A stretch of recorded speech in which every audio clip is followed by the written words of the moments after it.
Finally, today we start with chapter number 1. The name is Nature, Scope and Objective of Audit. आइए, in your module number 2, chapter number 1, Nature, Objective and Scope of Audit.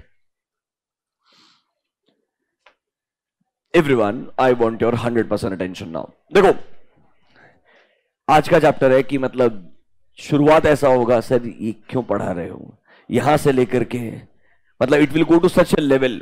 This chapter in itself is like from the very basic audit word का मतलब क्या है वहां से शुरुआत होगा and वहां से ऐसे चीजों पे जाएगा. ऑडिट क्या होता है, रिव्यू क्या होता है, हिस्टोरिकल फाइनेंशियल इंफॉर्मेशन क्या है, प्रोस्पेक्टिव फाइनेंशियल इंफॉर्मेशन क्या है.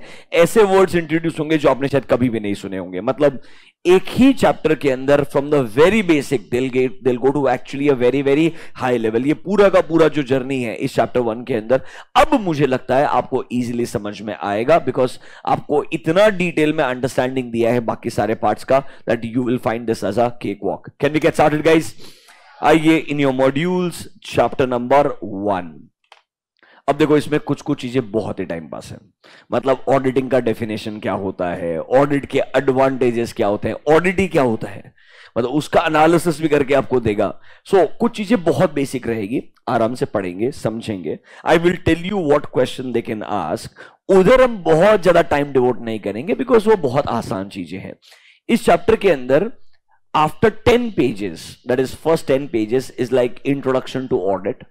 But after your 10 page, that is from page number 11th onwards, एक नया जर्नी शुरू हो जाएगा. अश्योरेंस एंगेजमेंट क्या होता है, फिर ऑडिट रिव्यू क्या होता है, अदर स्टैंडर्ड्स क्या होते हैं अदर देन एसेस, वो सारा पार्ट भी इसी चैप्टर के अंदर है.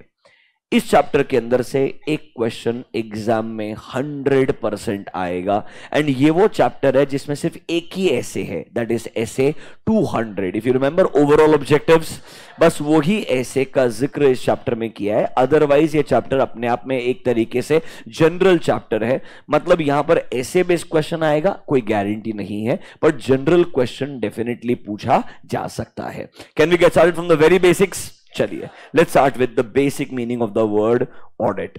Page number 1.2, we are in module number 2, chapter number 1. आइए, सबसे पहले बताएगा कि सर ऑडिट का ओरिजिन कहां से हुआ, हिस्ट्री क्या बोलता है. आपको बताएगा that audit comes from the Latin word audire, that means, can you see a word, to hear. एक जमाना ऐसा था जब ऑडिट के लिए ऐसे बोलते थे कि आपने जो अकाउंट्स मेंटेन किए आप उन्हें रिसाइट कीजिए, आप उन्हें बोलिए, सामने वाला इंसान सुनेगा चेक करने के लिए कि आपने कोई गलतियां की है क्या. That is what auditing was. And obviously from there today we have reached a different level all together. Today we understand the controls, we examine the documents and then we give our opinion. अब देखिए, आपके लिए report बनाने के लिए, opinion के लिए standards भी बना के दिए हैं. अतुल किधर है, बुलाना उसको. In simple terms, from the very basic, जब एक जमाने में ऑडिट का मतलब था सिर्फ हियर करना, वहां से आज हमारा जो ऑडिट का डेफिनेशन है वो काफी इवॉल्व हो चुका है. एंड ये बताएंगे कि कैसे CAG, that is controller and auditor general, concept बनाया गया आइडियली इंडिया के लिए. आइए पढ़ के क्लोज करते हैं फटाफट से, स्पेंड 2 मिनट्स. देखो, auditing as a concept existed since ancient times in lot of societies in the world including India. ठीक है. Audit, the word originates from the word audir, that means the word to hear. जब एक जमाने में accounts को read out करते थे and employees ने कुछ गलतियां की है क्या, ये हम चेक किया करते थे. Read point number 3. Coming to more recent history, वो 1860 का बात कर रहे हैं. The first auditor general of India was appointed in the British India in 1860. उसके बाद में finally CAG, that is controller and auditor general of India, को कॉन्स्टिट्यूशन में स्पेसिफिक पावर दे दिया गया. मतलब सीएजी को गवर्नमेंट ऑडिट के लिए रेस्पॉन्सिबल बना दिया गया through the constitution of our country. Is 1 2 3 4 clear to you? Finally point number 5 पढ़ लीजिए. चार्टर्ड अकाउंटेंट्स एक्ट 1949 बनाया, एक तरीके से आईसीआई को अथॉरिटी दे दिया. पूरे कंट्री के अंदर ऑडिट कौन करेगा, ऑडिटिंग बराबर से कैसे किया जाएगा, ये सब चीजों के रिगार्डिंग रिस्पॉन्सिबिलिटी रहेगा चार्टर्ड अकाउंटेंट्स का, who will be members of ICAI. क्या इंट्रोडक्शन एकदम सिंपल है क्या? स्पेंड 1 मिनट, पढ़ लीजिए, विल गो नेक्स्ट.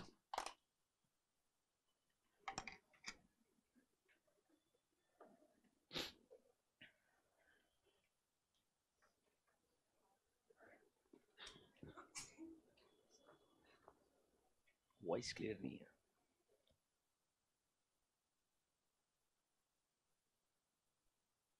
हेलो, एक बार रीड कर लीजिए, दैट्स इट। अगली बार कभी पढ़ने का जरूरत नहीं पड़ेगा, टाइम पास है।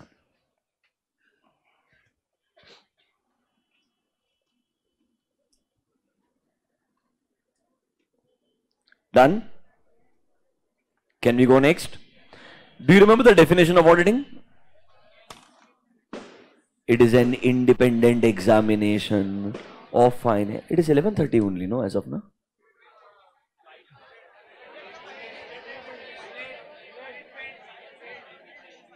Acha, okay. Do you remember the definition of auditing? Can you do one thing, please? अपना विंडोज बंद कर दीजिए। बहुत साउंड प्रूफिंग नहीं है, बट जितना है उतना मैनेज कर लेंगे। Let's come to the definition of auditing. Do you remember the meaning of audit? It is an independent examination of financial information for any entity. कुछ याद आ रहा है कैसा?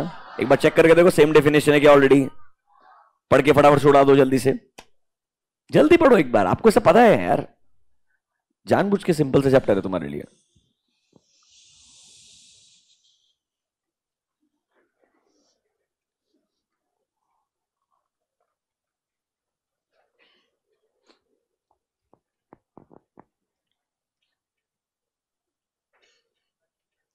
डन? अच्छा एक बात बताओ, in audit do we obtain reasonable assurance or absolute assurance? Why reasonable assurance? क्योंकि हम सब कुछ चेक नहीं कर सकते हैं। It is not practically possible to evaluate every single transaction. Do we consider sampling? Sampling याद है क्या? SFI 30।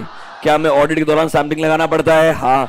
100% चेकिंग नहीं होगा, इसीलिए कभी भी एब्सोल्यूट अश्योरेंस नहीं मिलेगा। क्या मिलेगा? Reasonable assurance. बट क्या रीजनेबल अश्योरेंस भी एक हाई लेवल अश्योरेंस होता है? हाँ। इसका मतलब ये नहीं है कि आपको अमाउंट्स पे कंफर्ट बिल्कुल नहीं आएगा। आप कंट्रोल्स को चेक करेंगे, अमाउंट को टेस्ट ऑफ डिटेल्स के थ्रू चेक करेंगे, एनालिटिकल रिव्यू प्रोसीजर्स लगाएंगे। You will try your level best to have the best possible assurance. हम मानते हैं वो 100% अश्योरेंस नहीं हो सकता है, बट स्टिल वो क्या होगा? Quite high level of assurance होगा। इसीलिए बोलने के लिए वर्ड रीजनेबल है, बट इसका मतलब है auditor needs to be really sure कि ये अमाउंट्स अप्रोप्रिएट है या नहीं before expressing his opinion. So it is a high level assurance. Is that clear to you? फिर याद करो, ऐसे 200 के हिसाब से what was our overall objective? What was the overall objective of the auditor? To obtain reasonable assurance that whether financial statements are prepared as per applicable FRF, that means they are free from material misstatements or not. इसी में opinion देना था ना यार। If they are free from material misstatement, can I give a clean opinion? If they are not free from material misstatement, should I consider modification? Modification देने से पहले should I give them an opportunity to make adjustments? Modification का types बताओ। How many types of modifications? 3 ही है ना पक्का? कौन कौन सा? Qualified, adverse एंड सर याद करो, मॉडिफिकेशन आने के लिए 2 सर्कमस्टेंसेस हो सकते हैं। या तो हमें लगता है financial statements are not free from material statements, या we are not able to obtain sufficient and approve. मतलब तुमको आता है ना? Very nice. इधर आ जाओ, मस्त उड़ाते हैं। 1.2 ये डेफिनेशन एनालिसिस करके सिखाएंगे आपको। चलो सर, ऑडिट एक इंडिपेंडेंट एग्जामिनेशन है। ओके, अच्छा वो बता दिया आपने। नेक्स्ट सर, इंडिपेंडेंस का मतलब है ऑब्वियसली आपने कंप्लीटली अनबायस्ड होकर काम करना चाहिए। किसी भी पर्सन का इंफ्लुएंस आपके ऊपर नहीं होना चाहिए व्हाइल मेकिंग एनी डिसीजन। तो देखो sir, independence here implies judgement of a person is not subordinate to the wishes or direction of any other person. मतलब उसने बिना किसी से इंफ्लुएंस हुए अपने हिसाब से कंप्लीटली अनबायस्ड तरीके से अपना ओपिनियन फॉर्म करना चाहिए। That is your independence. Is that clear to you? देखिए फॉर एग्जाम्पल, आपको 2 डिफिकल्ट लेवल के एग्जाम्पल देंगे बी एंड सी के अंदर, आप ही पढ़ सकते हैं खुद से। प्लीज एग्जाम्पल पढ़िएगा, किसी को बताना मत, आपको याद है। प्लीज पढ़ के उड़ा दो एक बार।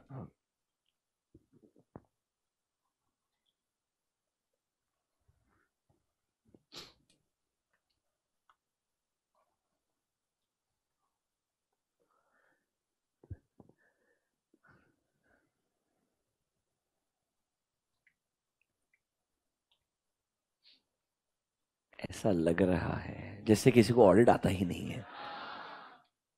यूजलेस। सी वाला एग्जाम्पल भी खतरनाक है, you have invested money in shares. Example clear है, टाइम पास है। Can I go next? चलो पॉइंट नंबर 2 में आओ। देखो, entity whose financial statements are examined they need not necessarily be profit oriented. हाँ सर, हम एक चैप्टर पढ़ के आए हैं जिसमें आपने होमवर्क भी दिया था हमको, audit of a charitable institution, audit of a non government organisation, NPO का बोलने के लिए कल बोला था ना तुमको। सर याद करो, डेफिनेशन ऑफ ऑडिट ही पढ़ाया था। It is an independent examination of financial information for any entity whether profit making or not irrespective of its size or legal sir small company है या लिस्टेड कंपनी है कोई फर्क नहीं पड़ता, गवर्नमेंट कंपनी है कोई फर्क नहीं पड़ता, सबको अपना ऑडिट करवाना पड़ता है। सर सेक्शन 8 कंपनी है उसको भी ऑडिट करवाना पड़ेगा। वॉलंटरी ऑप्शन किसके पास में है? पार्टनरशिप फर्म के पास में, सोल प्रोप्राइटरशिप के पास में एंड एचयूएफ के पास में। बाकी सबके लिए ऑडिट क्या होता है? कंपल्सरी होता है। Is that clear to you? नीचे वही एग्जांपल देगा, सर आपको चाहे पार्टनरशिप फर्म है, एलएलपी है, प्राइवेट है, सबके केस में ऑडिट होता है। आपको मालूम है that in case of a partnership and proprietary concern audit is not compulsory, audit is voluntary. Yes और नो? पॉइंट नंबर 3 देखो, मेन ऑडिट का पर्पस क्या है? हमें ओपिनियन देने का है। किसके ऊपर? फाइनेंशियल स्टेटमेंट्स में, ऑब्वियसली। नंबर 4 देखो, बहुत टफ, पहले दिन से चिल्ला रहा हूं।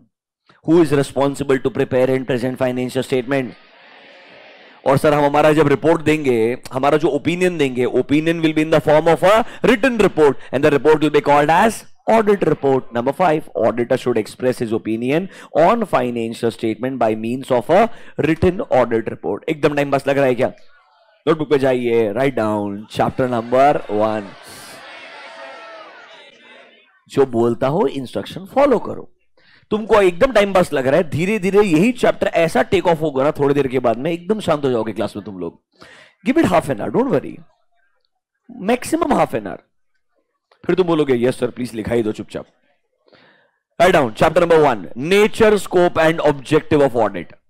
Chapter number 1, nature scope and objective of audit. This is the name of the chapter, nature scope and objective of audit. नाम लिखा आपने चैप्टर का? Under this right down point number 1, meaning and nature of auditing. इस chapter का पहला discussion है meaning and nature of auditing. Meaning and nature of auditing, इसमें कुछ लिस्ट बनाई है चीजों का। Number A, definition of statutory audit. लिखवाने का जरूरत नहीं है, फर्स्ट डे ऑलरेडी लिखवाया था। Definition of statutory audit, definition of statutory audit. Point number B, auditor should be independent, that is he should form his opinion, that is he should form his opinion without being affected, he should form his opinion without being affected by any influence, he should form his opinion without being affected by any influence। Shortcut में आपको लिखवा दिया कि भाई आपने completely unbiased होते हुए, किसी के इन्फ्लुएंस से दूर रहते हुए अपना ओपिनियन फॉर्म करना चाहिए। That's the simple meaning of the word independence. Example नहीं लिखवा रहा हूं, आपको ऑलरेडी मालूम है। I am sure you know better examples than this. Am I right, guys? Rather, we will even talk about some interesting scenarios regarding independence that will come in chapter number 11. 1 के बाद हम 11 पे जाएंगे, वहां पर कुछ और scenarios को भी डिस्कस किया जाएगा। Write down point number C. Financial statement audits, financial statements audits are performed. Financial statement audits are performed for all types of organizations. Are performed for all types of organizations, such as partnership firms, private limiteds, partnership firms, private limiteds, LLP, etc. Obviously ध्यान रखना, partnership firm के लिए audit करवाना voluntary option होता है, compulsory नहीं होता, कि जनरल स्टेटमेंट है, नॉर्मली हम सबके लिए ऑडिट करवाते हैं. Is that clear to you? Right down point number D. Management is responsible to prepare and present financial statements. Management is responsible to prepare and present financial statements.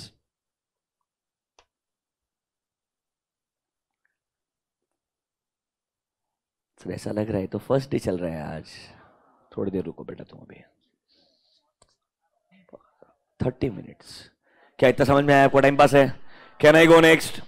अब नीचे आइए. एक मस्त लिस्ट ऑफ पॉइंट्स दिए और आप ICI को जानते हैं, जब भी ऐसे पॉइंट्स होते हैं वो मस्त एक 4 मार्क के लिए क्वेश्चन पूछ लेगा. प्रॉब्लम ये इस बार तुम एक क्वेश्चन समझेगा तो पर आंसर नहीं समझेगा. आइए पेज नंबर 1.3. अगर आप नहीं पढ़ोगे तो एग्जाम में लिखना क्या है, सोचना बहुत मुश्किल है. देखो क्या बोलता है. इन डूइंग सो मतलब क्या, ऑडिट करते वक्त आपने देखना चाहिए that financial statements will not mislead anybody. मतलब financial statement should not be misleading. ये हमने चेक करना चाहिए ऑडिट के दौरान. तो क्या क्या चेक करना चाहिए? अब ये ना, एक अगर किसी बीकॉम ग्रेजुएट मतलब करने वाले इंसान को जनरल शब्दों में ऑडिट अगर समझाना है, जब स्टैंडर्ड का टेक्निकल लैंग्वेज यूज नहीं करना, तो ऐसा लिखेंगे. देखो, जितने भी अकाउंट्स आपने बनाए हैं, प्रॉपर जो रिक्वायरमेंट है एज पर एंट्रीज. अरे फॉर एग्जांपल आपने कोई कैपिटल एक्सपेंडिचर किया तो उसके लिए एसेट का अकाउंट बनाना पड़ेगा ना आपको आइडियली. तो आपने प्रॉपर अकाउंट्स बनाए हैं इन support of all your entries. कोई भी एंट्री का ओमिशन नहीं होना चाहिए. हर एंट्री के लिए कोई ना कोई सपोर्टिंग एविडेंस होना चाहिए. देखो number 2, all entries in books of accounts are adequately supported by evidences. कोई भी एंट्री को आपने क्या नहीं करना चाहिए, ओमिशन नहीं करना चाहिए. इंफॉर्मेशन जो भी आप देंगे वो क्लियर होनी चाहिए एंड अनएम्बिगुअस होनी चाहिए. मतलब it should not be like open for interpretation है. क्लियर इंफॉर्मेशन होनी चाहिए. ये पेंडिंग लिटिगेशन है, इसमें इतना हमारे पे लाइबिलिटी आ सकता है. It should be a clear cut communication in your financial statements. Next, financial statements को बराबर से आपने क्लासिफाई करना चाहिए, डिस्क्राइब करना चाहिए, इंफॉर्मेशन को बराबर से डिस्क्लोज करना चाहिए. एंड ऑब्वियसली आपके फाइनेंशियल स्टेटमेंट ने कौन सा व्यू देना चाहिए, ट्रू एंड फेयर पिक्चर दिखाना चाहिए. ये सब चीजें हम कंसीडर करेंगे. एकदम जनरल आंसर है, पर प्रॉब्लम पता है क्या है, उधर जनरल आंसर लिखने के लिए स्पेसिफिक क्वेश्चन पूछेगा. Are you understanding my point? वो चैप्टर 1 से 4 मार्क के लिए क्वेश्चन पूछने का उसने ये पूछा, तो ऐसे कितना भी लिख के आ जा, 0 मार्क्स मिलेगा. इसी वजह से तुमको ये पढ़ा रहा हूं. है बहुत आसान, कुछ ग्रेट नहीं है. आई नो ऐसा क्वेश्चन पूछ के सेंसिबल भी नहीं बनेगा, but you never no. I hope you understand this. Notebook में जाइए, right down point number 2, chapter number 1 के अंदर point number 2. Following points should be kept in mind. Following points should be kept in mind while auditing financial statements.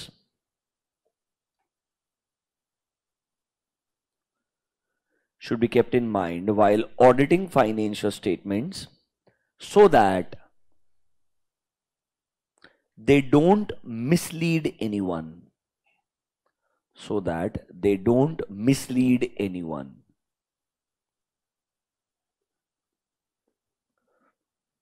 बनाओ list. Number 1,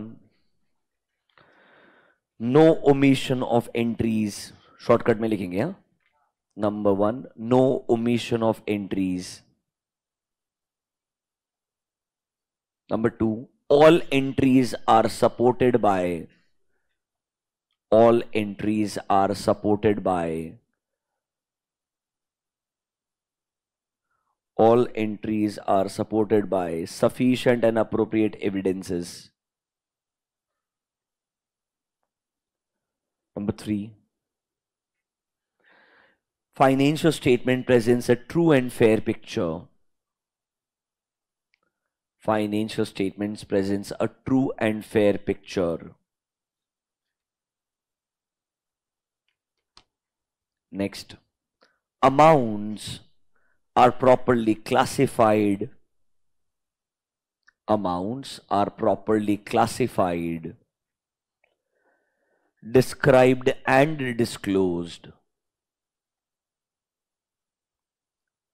described and disclosed in compliance with AS. Classified, described and disclosed in compliance with AS. And the last one, information. The last one, information conveyed in financial statements is clear and unambiguous. Conveyed in financial statements is clear and unambiguous. Time pass points एकदम यार, 2 minute spend कर लो। मेरे हिसाब से जो आपने point number 2 लिखा है उसको मार्क कर लीजिएगा as a important specific question. जो आपने अभी जो लिस्ट बनाया है ये आपके लिए इंपॉर्टेंट हो सकता है। नीचे कंक्लूजन पढ़ोगे क्या? Auditing provides assurance, okay, its basic nature lies in providing assurance to the users, ताकि उन्हें फाइनेंशियल स्टेटमेंट पे क्या आएगा? कॉन्फिडेंस आएगा। It will enhance the credibility of financial statements for my users. एकदम लॉजिकल है, सब आपको फर्स्ट डे पढ़ा दिया था। क्या आपको ये सब कुछ याद है क्या? Are you able to recall all this? Time pass लग रहा है क्या? आगे चलो क्या सच्ची में? जस्ट दैट फॉर्मेलिटी के लिए पूरा चैप्टर है। एंड ऑनेस्टली नए सिलेबस में इस चैप्टर के लैंग्वेज को बहुत चेंज किया है। ओल्ड सिलेबस में यही चैप्टर का लैंग्वेज थोड़ा अलग था। For the first time they have change the language of first chapter. इसीलिए मेरे को थोड़ा ज्यादा इंपॉर्टेंट भी लगता है कि इस पे भाई 1 आध मार्क का एमसीक्यू भी आ सकता है और 4 मार्क का एक क्वेश्चन तो पक्का आएगा। मतलब इस चैप्टर से एक क्वेश्चन तो 4 मार्क के लिए आने ही वाला है, मतलब 100% है। अब वो चाहे वो आपका पॉइंट नंबर 2 आपने जो लिखा है वो पूछ लेगा, या आगे जाकर के थोड़े अच्छे क्वेश्चन से आई होप वहां पर वो आपसे क्वेश्चन पूछ सकता है। Can we get started? आगे बढ़िए, चलो नेक्स्ट हेडिंग देखो क्या बोलता है। ऑडिटिंग का क्या रिलेशनशिप है बाकी अलग अलग डिसिप्लिन के साथ में? एक बात बताओ, ऑडिट करने वाले इंसान को थोड़ा बहुत इकोनॉमिक्स आना चाहिए क्या? ऑडिट करने वाले इंसान को थोड़ा बहुत टैक्स, लॉ, अकाउंट्स, अरे सब आना चाहिए यार। इसलिए लिस्ट बना के दिया, देखो ऑडिटिंग एंड अकाउंटिंग का रिलेशनशिप है, auditing and law, auditing and economics, auditing and behavioural science, how to deal with people, it's important. अरे you should be tactful, you should know how to deal with different people in a different manner. Some people can be difficult to understand. तो आपको तब भी information तो obtain करना ही पड़ेगा ना यार। तो ऑडिटिंग एंड बिहेवियरल साइंस का भी रिलेशनशिप है, auditing and statistics, auditing and data processing, that is your electronic data processing, your IT. और बहुत इंपॉर्टेंट आज की तारीख में auditing and FM ratio analysis वगैरह करना होता है आपको। ऑडिटिंग एंड प्रोडक्शन, जो आपके ओवरऑल ये कॉस्ट रिकॉर्ड्स वगैरह होते हैं वो आपको चेक करने होते हैं। So is auditing related with lot of disciplines? Yes. आप जो सोचेंगे सबके साथ में रिलेटेड है। खत्म हो गया। 1 मिनट स्पेंड करके पढ़ लो उसको, चलो अगली बार पढ़ना मत कभी।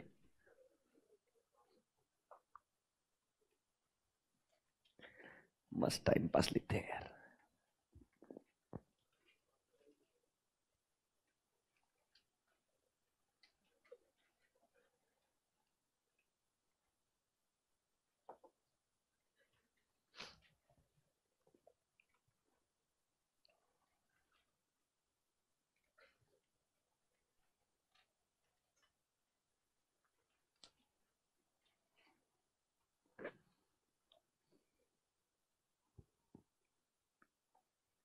Online students, I don't think there is any lag. I have a student login and I can see everything absolutely fine. I have a student login. I want to think like a student. I don't think there is any problem here. Done? Did you read? एक बार पढ़ लो यार, life changing चीजें हैं यार। Okay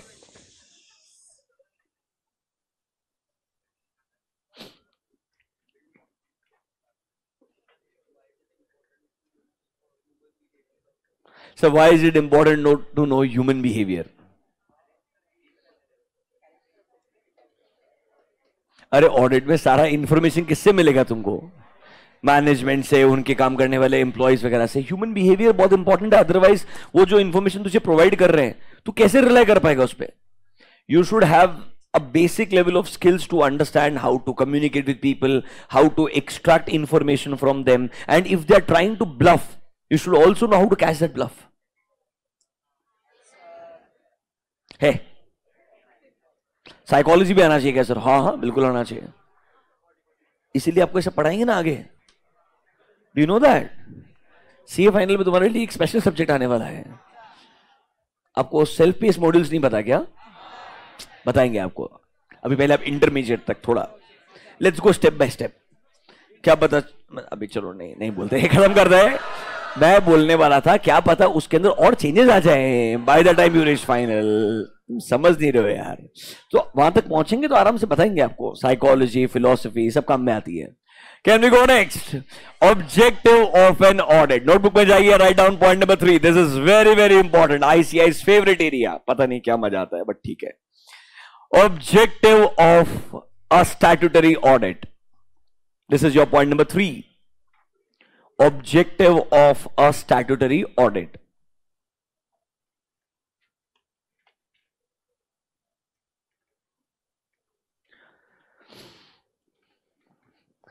online students, तुम ऐसी हरकतें करते हो ना, फिर तुम बोलते हो रिप्लाई नहीं करते हो। बच्चा रहता है, बॉम्ब डिफ्यूज करने का टैक्टिक भी आना चाहिए क्या सर? सब मोरों को पकड़ के मैं सर, फिर हमको हमारे आंसर्स को आप रिप्लाई नहीं करते, ऐसा लिखेगा तो क्या रिप्लाई करेगा आदमी यार?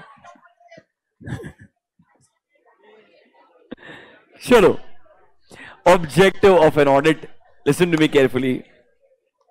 एसए 200 के पॉइंट ऑफ व्यू से एक क्वेश्चन आ सकता है। I want everyone to do one thing. If you remember SA 200, what was the name of SA 200?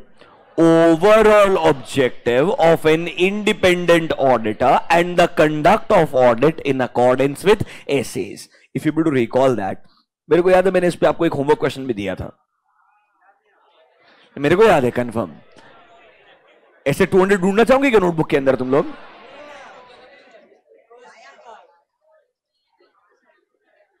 अरे वो तो लिखाया था तुमको मैंने। सो ये डिस्कशन 2 बार हुआ है। एक तो आपको first day objectives of an auditor पढ़ाया था, उसमें एक नोट लिखवाया था। फिर ऐसे 200 जब पढ़ाया था तब भी पॉइंट नंबर 1 में ही पढ़ाया था। जब आपको ऐसे 200 पढ़ाया था तो पॉइंट नंबर 1 ओवरऑल ऑब्जेक्टिव लिखवा के होमवर्क दे दिया होगा, जो ऑब्वियसली आपके इधर ब्लैंक पेज जैसे रहेगा। ऐसे 200 क्या बोलता है, याद कीजिए। The overall objective of an independent auditor is to obtain reasonable assurance that whether financial statements are prepared in compliance with applicable FRF. You remember what is applicable FRF? AS/Ind AS plus Schedule 3. Yes or no? And ये check करने के साथ साथ हमने ये conclude करना चाहिए whether financial statements are free from material misstatements और नॉट, ताकि हम क्या कर पाए, हमारा ओपिनियन एक्सप्रेस कर पाए। हम सर ओपिनियन देने से पहले याद कीजिएगा कम्युनिकेट करते हैं to TCWG and management. Can I say obtain reasonable assurance, then you conclude whether financial statements are free from material misstatements or not. If there are material misstatements, will you communicate to the management? If they make adjustments, can I give a clean opinion? If they don't adjust, will I have to give a modified opinion? और ये opinion आएगा through a written audit report. Do you remember this, guys? Under objective, read the introduction and A and B. This is a very important question. I made you read this in essay 200 also. वापस से revise करते हैं, देखिए। While conducting the audit of financial statement, हमारा main objective है, the overall objective, to obtain reasonable assurance that whether financial statement as a whole are free from material misstatement, ताकि हम क्या ओपिनियन दे पाएंगे, हमारा एक्सप्रेस कर पाएंगे opinion on the financial statements that they are prepared in all material respects as per applicable FRF. Sir हमने opinion form करने के बाद ओपिनियन कम्युनिकेट करना चाहिए एंड रिपोर्ट के थ्रू यूजर्स को पहुंचाना चाहिए। तो सर हमें रिपोर्ट करना पड़ेगा on the financial statement and communicate करना पड़ेगा as required by the essays. Can I say इसमें 260 आएगा for communication and 700 and 705 आएगा for opinion. याद आया क्या? हाँ या ना? Spend 2 minutes, read the introduction A and B again. I'm sure ये चीज आपको बहुत बार पढ़ाई है, एक बार रिवाइज करके उड़ा दीजिएगा इस।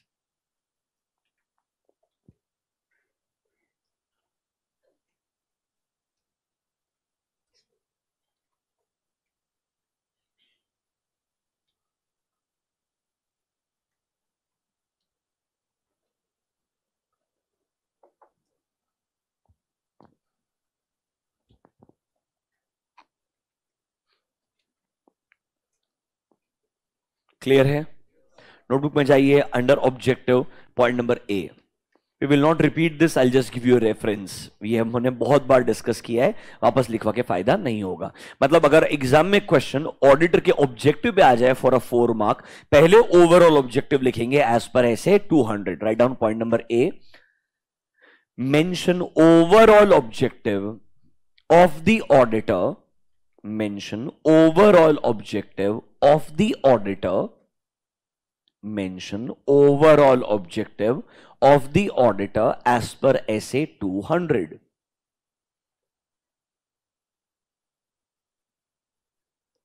Will you be able to write the proper overall objective there? Yes. Answer में आपको पहले overall objective बराबर से लिखना पड़ेगा। अब सुनिएगा ढंग से। सर, ये ऑब्जेक्टिव के अंदर जो इंपॉर्टेंट वर्ड था ना, वो था रीजनेबल अश्योरेंस। क्या वर्ड था sir? Reasonable assurance. Look at the word reasonable, मतलब it is not saying it is absolute. So 2 word हो गया, एक हो गया एब्सोल्यूट अश्योरेंस, एक हो गया रीजनेबल। एब्सोल्यूट अश्योरेंस तब मिलता है जब आप 100% श्योर हो, और 100% श्योर होने के लिए शायद आपको 100% चेकिंग भी करना पड़ेगा। But sir, statutory audit globally concept ऐसा बनाया है जहां पर ये एक्सपेक्टेशन ही नहीं है आप 100% चेकिंग करें। इसलिए कैन वी से absolute assurance is not, reasonable assurance is not a absolute assurance because of inherent limitations. याद आ रहा है क्या? ऑडिटर की कुछ लिमिटेशंस होती है। Sir, there are limitations in financial statements कि आप प्रोविजंस का इस्तेमाल करोगे। There are limitations in the audit procedures, हम मैनेजमेंट पे डिपेंडेंट है। अरे सर, ऑडिटर को ऑडिट करना आता है, पर बहुत सारी चीज, ये डॉक्यूमेंट फेक है कि ओरिजिनल है ये मैं पता नहीं कर सकता हूं। ये एक बिल्डिंग का यूजफुल है 50 साल होना चाहिए, 70 ईयर्स होना चाहिए, मुझे नहीं पता चलेगा आइडियली। मतलब आई am not an engineer in this case. मतलब कुछ कुछ चीजें शायद आपके पास में एक्सपर्टीज नहीं होगी, इसीलिए हम बोलते हैं आप लोग कौन सा एश्योरेंस ऑब्टेन कीजिए, रीजनेबल, ना कि absolute. Is that clear to you? नीचे आइए, एनालिसिस पढ़ने का ट्राई कीजिए। देखो पॉइंट नंबर 1, ऑडिटर का ऑब्जेक्टिव होता है to obtain a reasonable assurance. Repetition है। पॉइंट नंबर 2 इंपॉर्टेंट है, reasonable assurance is different from absolute assurance. Absolute का मतलब होता है कंप्लीट अश्योरेंस, मतलब कि आप 100% गारंटी नहीं देते हो that financial statements are free from mat. क्या ऑडिटर गारंटी देता है कि फाइनेंशियल स्टेटमेंट में गलतियां हो ही नहीं सकती है? ऐसा गारंटी ऑडिटर नहीं देता है, क्योंकि ऑडिटर के पास कौन सा एश्योरेंस नहीं है? एब्सोल्यूट नहीं है, उसके पास कौन सा एश्योरेंस है? रीजनेबल। देखिए, reasonable assurance is not a complete guarantee, although इस वर्ड को मार्क करना, it is a high level assurance. High level मतलब जितना मैक्सिमम हो सकता है आपको कंफर्ट आना चाहिए, बट 100% नहीं हो सकता है। ये हाई लेवल आप मैथमेटिकली डिफाइन नहीं कर सकते हो। This is going to be different in different circumstances. Auditor determine करेगा कि कब आपको हाई लेवल कंफर्ट आ रहा है, depending upon auditor's judgement. Is that clear to you? Right down notebooks में पॉइंट नंबर बी। ऑब्जेक्टिव में पहले लिखेंगे ओवरऑल ऑब्जेक्टिव, फिर लिखेंगे point number B, reasonable assurance. Reasonable assurance is a high level assurance, but it is not, is a high level assurance, but it is not an absolute assurance. It is not an absolute assurance. Absolute assurance के brackets में लिखना complete assurance. Absolute assurance के brackets में लिखना complete assurance. Brackets close. Full stop. Therefore, auditor cannot give a guarantee that the financial statements, therefore, auditor cannot give a guarantee that the financial statements are free from material misstatements. Cannot give a guarantee that the financial statements are free from material misstatements. Can I से objective में 2 point. पहले overall objective क्या है ये हमको already पता था, थोड़ा सा और डिस्कशन किया कि भाई reasonable assurance is a high level assurance but it is not a absolute assurance, it is not a complete. आप 100% गारंटी नहीं दे सकते हो। Is point number B clear to you. आइए रीड पॉइंट नंबर 3। देखिए, जब हम ऑडिट करते हैं, ऑडिटर अपना प्रोफेशनल कॉम्पिटेंस एंड स्किल्स को दिमाग में रखते हुए अपने एसेस के बेस पे ऑडिट करता है। हम ट्राई करते हैं कि हम ऐसे एविडेंसेस ऑब्टेन करें जिससे हमें क्या मिले, हाई लेवल अश्योरेंस मिले, हमें क्या मिले, रीजनेबल अश्योरेंस मिले। बट रिमेंबर, ऑडिटर जो एविडेंसेस भी ऑब्टेन करता है, याद रखना, they are sufficient and appropriate but they are not conclusive, they are persuasive. Pervasive, they are persuasive. वो परसुएड करते हैं, कन्विंस करते हैं, शायद ऐसा हुआ होगा, बट वो 100% कंक्लूजन ड्रॉ करने में हेल्प नहीं कर सकते हैं। मतलब हम ट्राई करते हैं, बेस्ट पॉसिबल तरीके से एविडेंस ऑब्टेन करेंगे, but remember the entire auditing concept is created on which assurance, reasonable, ना कि on absolute. Is that clear to you? पक्का? Read point number 4। अब थोड़ा मिस स्टेटमेंट्स पे चले जा रहा है वो, कि भाई जो गलतियां मिलती है ना, वो गलतियां क्या हो सकती है? इट कैन बी इधर अ फ्रॉड और अ एरर। मैंने आपको ये सब पढ़ाया है फर्स्ट डे, मिस स्टेटमेंट का डेफिनेशन भी पढ़ाया था। याद है क्या मिस स्टेटमेंट क्या होता है? जो एप्लीकेबल एफआरएफ बोलता है, अगर वैसा नहीं करते हो, that is a miss statement. It can be in terms of recording of amount, it can be in terms of classification, it can be in terms of disclosure. First few days. फिर ये misstatement material कब होता है, उसके लिए materiality कौन सा पढ़ाया था? क्या ये गलती मेरे जजमेंट में, मेरे यूजर्स के डिसीजन को इन्फ्लुएंस कर सकती है? अगर हाँ तो ये क्या बन जाएगा? Material mistake. Are you able to recall all that? Very nice. Notebook में जाइए, point number C. Auditor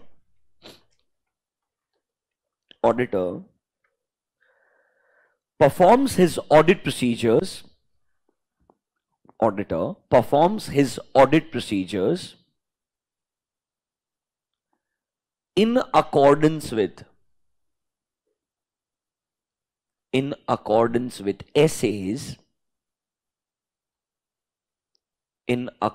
with essays to obtain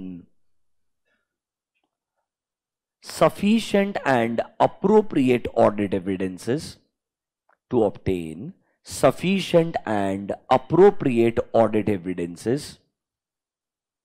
so that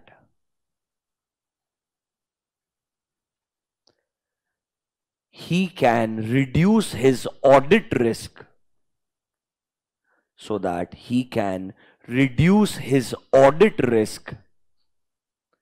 to an acceptably low level.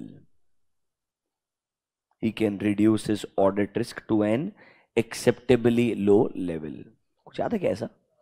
थोड़ा हम ज्यादा आगे चले गए, ऑनेस्टली बहुत बेसिक लेवल पे खेल रहा है। आपको मैंने ये तक बताया, हम ऑडिट को एज पर एसेस करेंगे, एविडेंसेस ऑब्टेन करेंगे, और हम क्या ट्राई करेंगे, हमारा ऑडिटर जितना कम हो जाए। क्या ऑडिटर जीरो हो सकता है?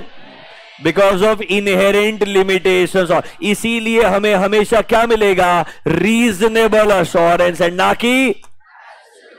क्लियर है क्या? खत्म हो गया। फॉर्मेलिटी के लिए 2 पॉइंट लिखा ना, इसलिए लिखाता हूं। Point number D. 3 पॉइंट हो गया ना तुम्हारा? Right down point number D. Misstatements can occur, point number D, misstatements can occur due to fraud और error. Misstatements can occur due to fraud or error or both. Obviously, इसलिए आपको गलतियां ढूंढने के लिए और डिटेल में काम करना चाहिए। Right down point number 5। Auditor should express an opinion.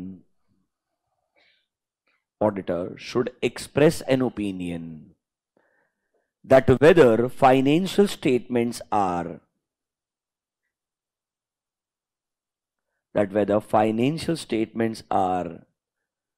free from material misstatements,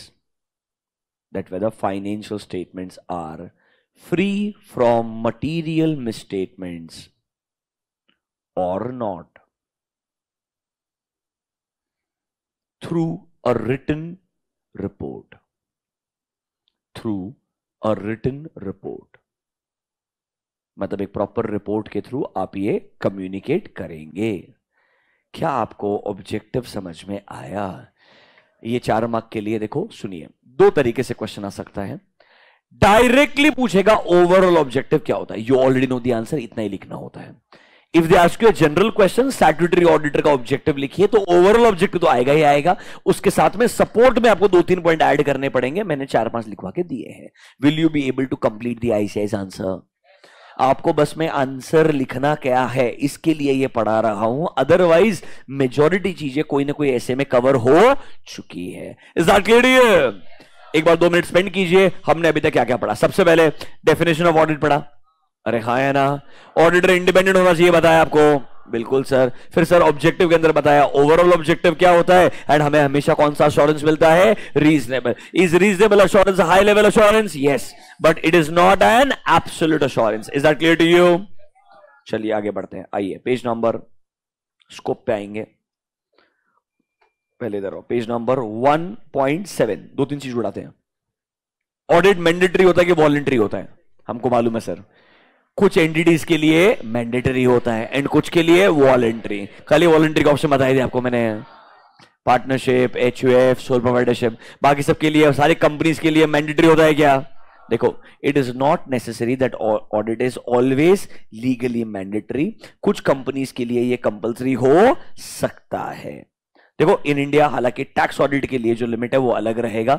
हम ऑब्वियसली डिस्कस किसका कर रहे हैं, स्टैट्यूटरी ऑडिट का डिस्कस कर रहे हैं। टैक्स ऑडिट मैंने आपको कल भी बोला था, हो सकता है टर्नओवर क्राइटेरिया की वजह से इंडिविजुअल के लिए भी करवाना पड़ता है, प्रोफेशनल के लिए करवाना पड़ता है, चाहे वो पार्टनरशिप फॉर्म भी नहीं होंगे और कंपनी भी नहीं होंगे। It is required by income tax act 44AB, पढ़ाया होगा तुमको यार, है तुम्हारे सिलेबस में। Next, it is possible that some entities like schools and all, they need to get themselves audit for the purpose of government grants. या आपको पैसा बोरो करना होगा इसलिए ऑडिट करवाना पड़ रहा है। मतलब audit is not always mandatory. Basically कुछ भी ढंग से आंसर नहीं लिखा है, जनरल टाइम पास लिखा है। मैंने आपको क्लियर बताया किधर किधर कंपल्सरी है और किधर किधर वॉलंटरी है। बताया था कि नहीं बताया था? Can we ignore this? पक्का? चलो नोटबुक में जाइए, राइट डाउन पॉइंट नंबर 4। ये आपका लाइफ चेंजिंग क्वेश्चन होगा। Qualities of an auditor, qualities of an auditor. Qualities of an auditor, एक अच्छा ऑडिटर बनने के लिए क्या क्या क्वालिटीज चाहिए? क्या लगता है आपको क्या क्या क्वालिटीज चाहिए? इंटीग्रिटी चाहिए, इंडिपेंडेंस चाहिए, और क्या चाहिए? एक एक करके ऐसा रेज योर हैंड्स। हाँ, क्वालिफाइड, क्या क्या क्वालिटी होनी चाहिए एक अच्छा ऑडिटर बनने के लिए? हाँ, एक इतने बढ़िया आंसर दोगे तो क्या फायदा होगा? 2 मिनट। हाँ, सॉरी, टैक्टफुल होना चाहिए, ठीक है, अनबायस्ड होना चाहिए, इंडस्ट्री का अंडरस्टैंडिंग होना चाहिए, कम्युनिकेशन स्किल्स बढ़िया होनी चाहिए सर, नहीं तो चिल्ला सकता किसी पे भी, नॉलेजेबल होना चाहिए। क्या जनरल बात बोलते हैं, नॉलेजेबल होना चाहिए, जजमेंट अच्छा होना चाहिए, मेंटेन प्रोफेशनलिज्म मेंटेन करना चाहिए। अच्छा,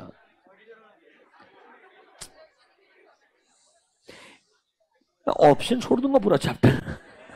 हाँ, ऑब्जर्वेशन स्किल्स बढ़िया चाहिए, मैच्योर भी होना चाहिए। ओहो, लुक हु इज टॉकिंग। हाँ, फोरसाइट, कॉलेज का नाम तो नहीं बता रहा ना, एक कॉलेज था, गुड अकाउंटिंग इन ईआरपी नॉलेज। ओके, एक सेकेंड, क्या होना चाहिए? अरे सुनने ही नहीं दे रहे हो आधे आंसर तो। इंटीग्रिटी होना चाहिए, ऑब्जेक्टिविटी एंड प्रोफेशनल भी है। बस बस बस बहुत हो गया। एथिकल होना चाहिए, पेशेंट होना चाहिए, हाँ हाँ, ऑनेस्ट होना चाहिए, क्या होना चाहिए?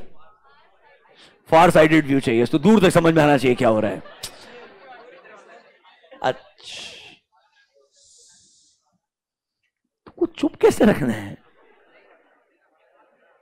बोल। ऐसा कुछ नहीं है।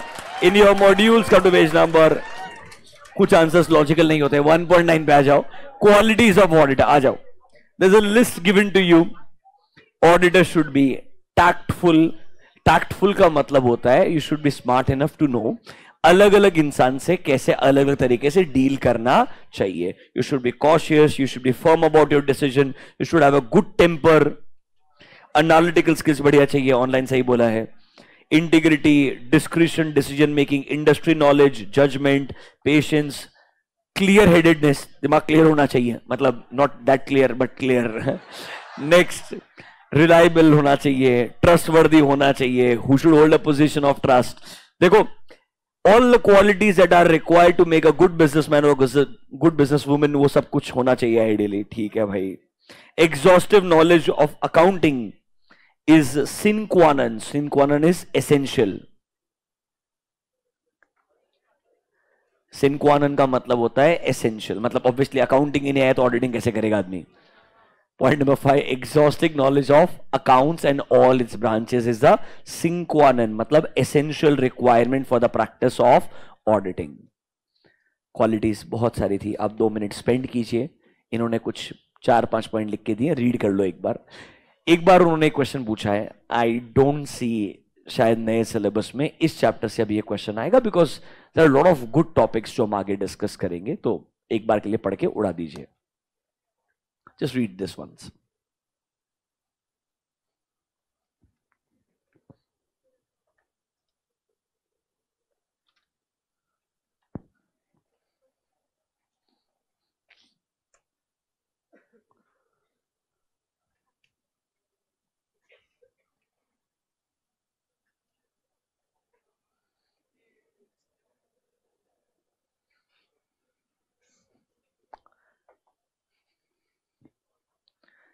सिन क्वा नॉन का मतलब होता है एसेंशियल।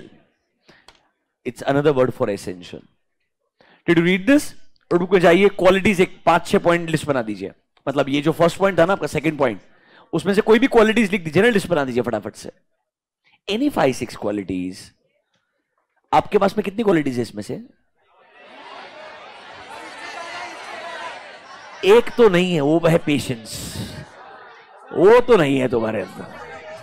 हाँ, तुम क्लियर हेडेड हो सकते हो, तुम, that is possible. Are you reliable people? अब वो तुम ही डिसाइड कर सकते हो, मैं कैसे बोल सकता हूं। इंटीग्रिटी तो मेरे को डाउट है। जजमेंट ठीक है, तुम्हारा धीरे धीरे बिल्ड हो रहा होगा। इंडस्ट्री नॉलेज तो अभी फिलहाल इंडस्ट्री में जब जाओगे तो आएगा। Position of trust is a strong word. Exhaustive knowledge of accounting I highly doubt, but still okay. ठीक है, I am sure you are work in progress as of now. Just write down any 5-6 qualities. Let's move on. Any 5-6 qualities.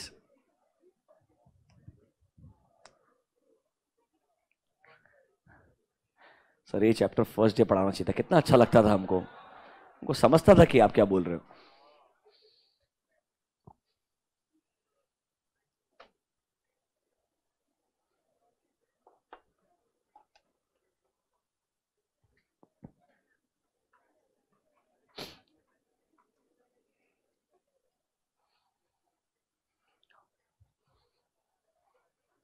Done guys?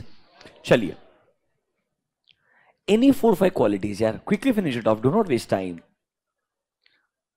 Any 4-5 qualities.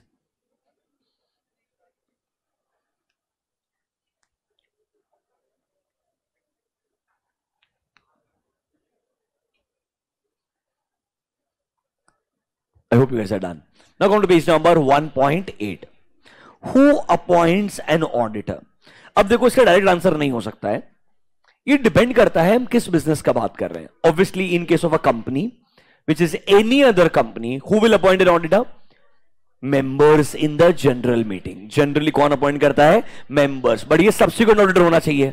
अब first auditor हुआ तो power BOD के पास चले जाएगा, याद आया क्या आपको? तो sir who appoints an auditor is a general, वो आपको चैप्टर 1 में बता रहा है, मतलब एक बेसिक ओवरव्यू देना चाहता है।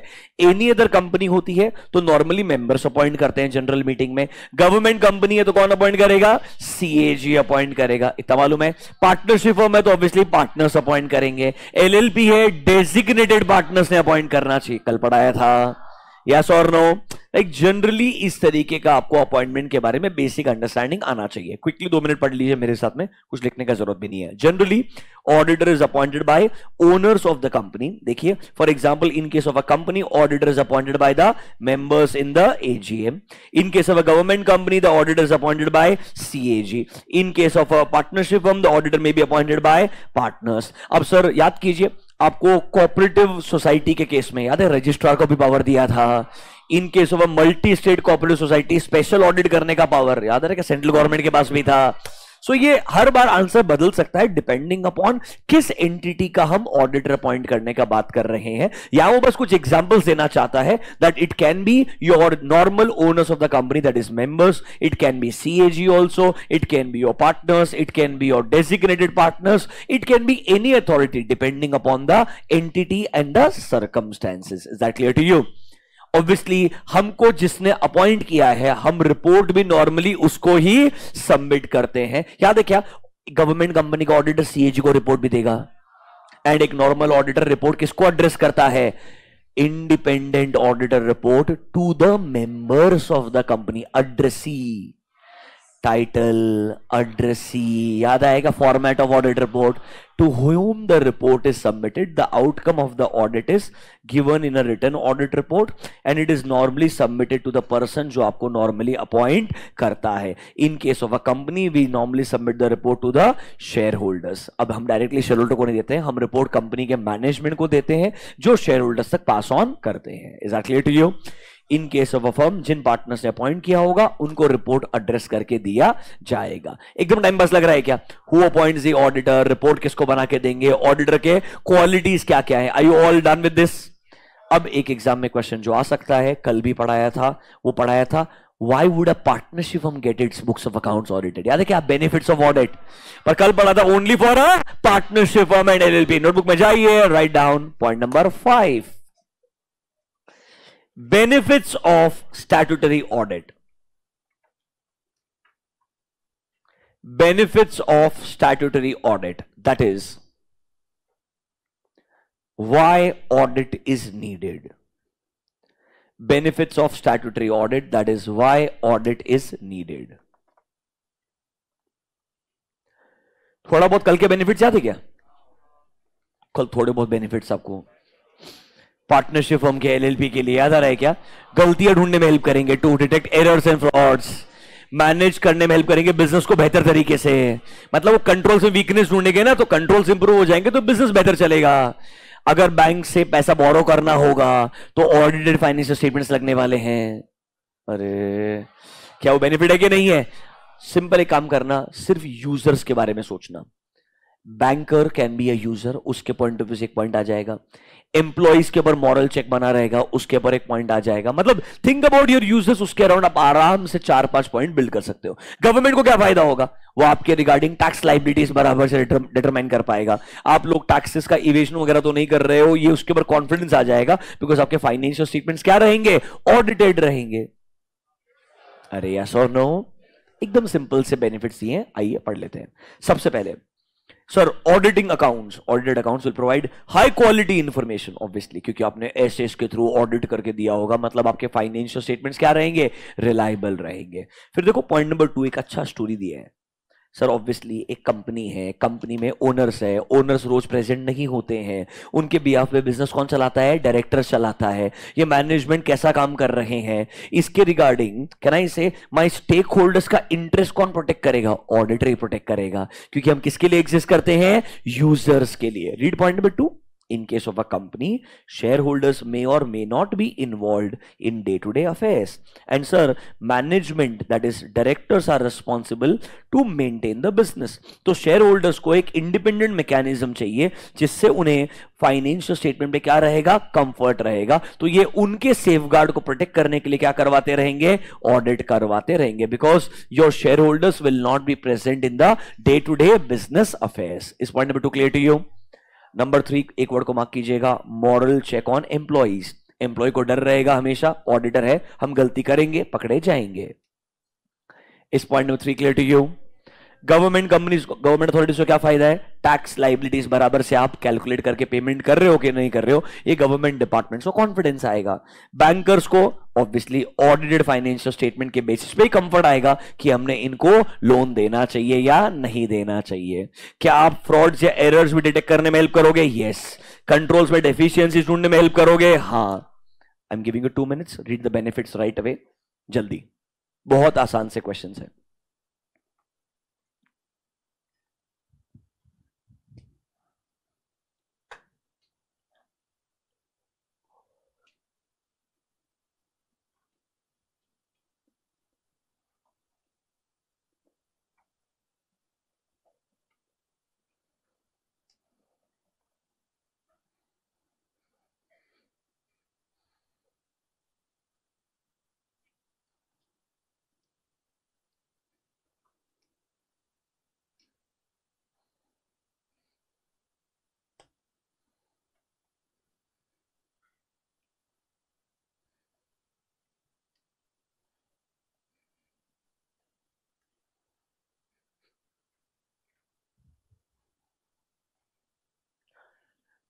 You have 2 to 3 minutes. Notebook में जाइए, बेनिफिट्स अभी के भी 5 पॉइंट लिखिए फटाफट से.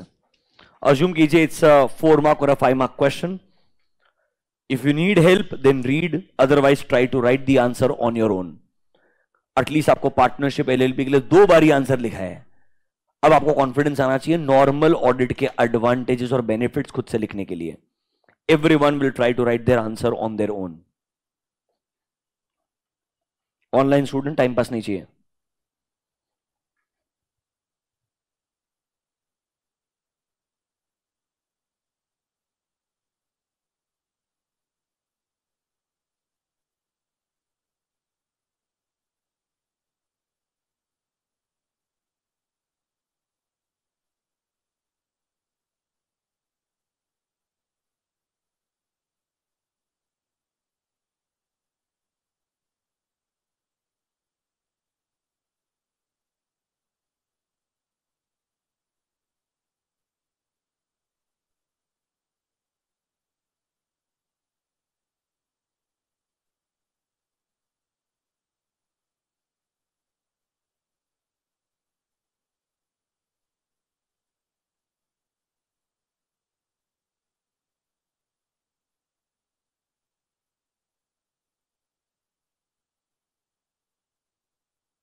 Try to write the answer on your own. Only if you are struggling, try to read the answer. This is the easiest possible question in the entire subject.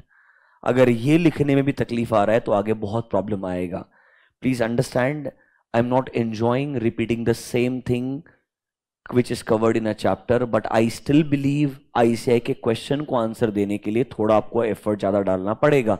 इसीलिए आपको ये वापस से आज पढ़ाया है. ढंग से खुद से लिखने का ट्राई कीजिए.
If you are done writing, do not talk.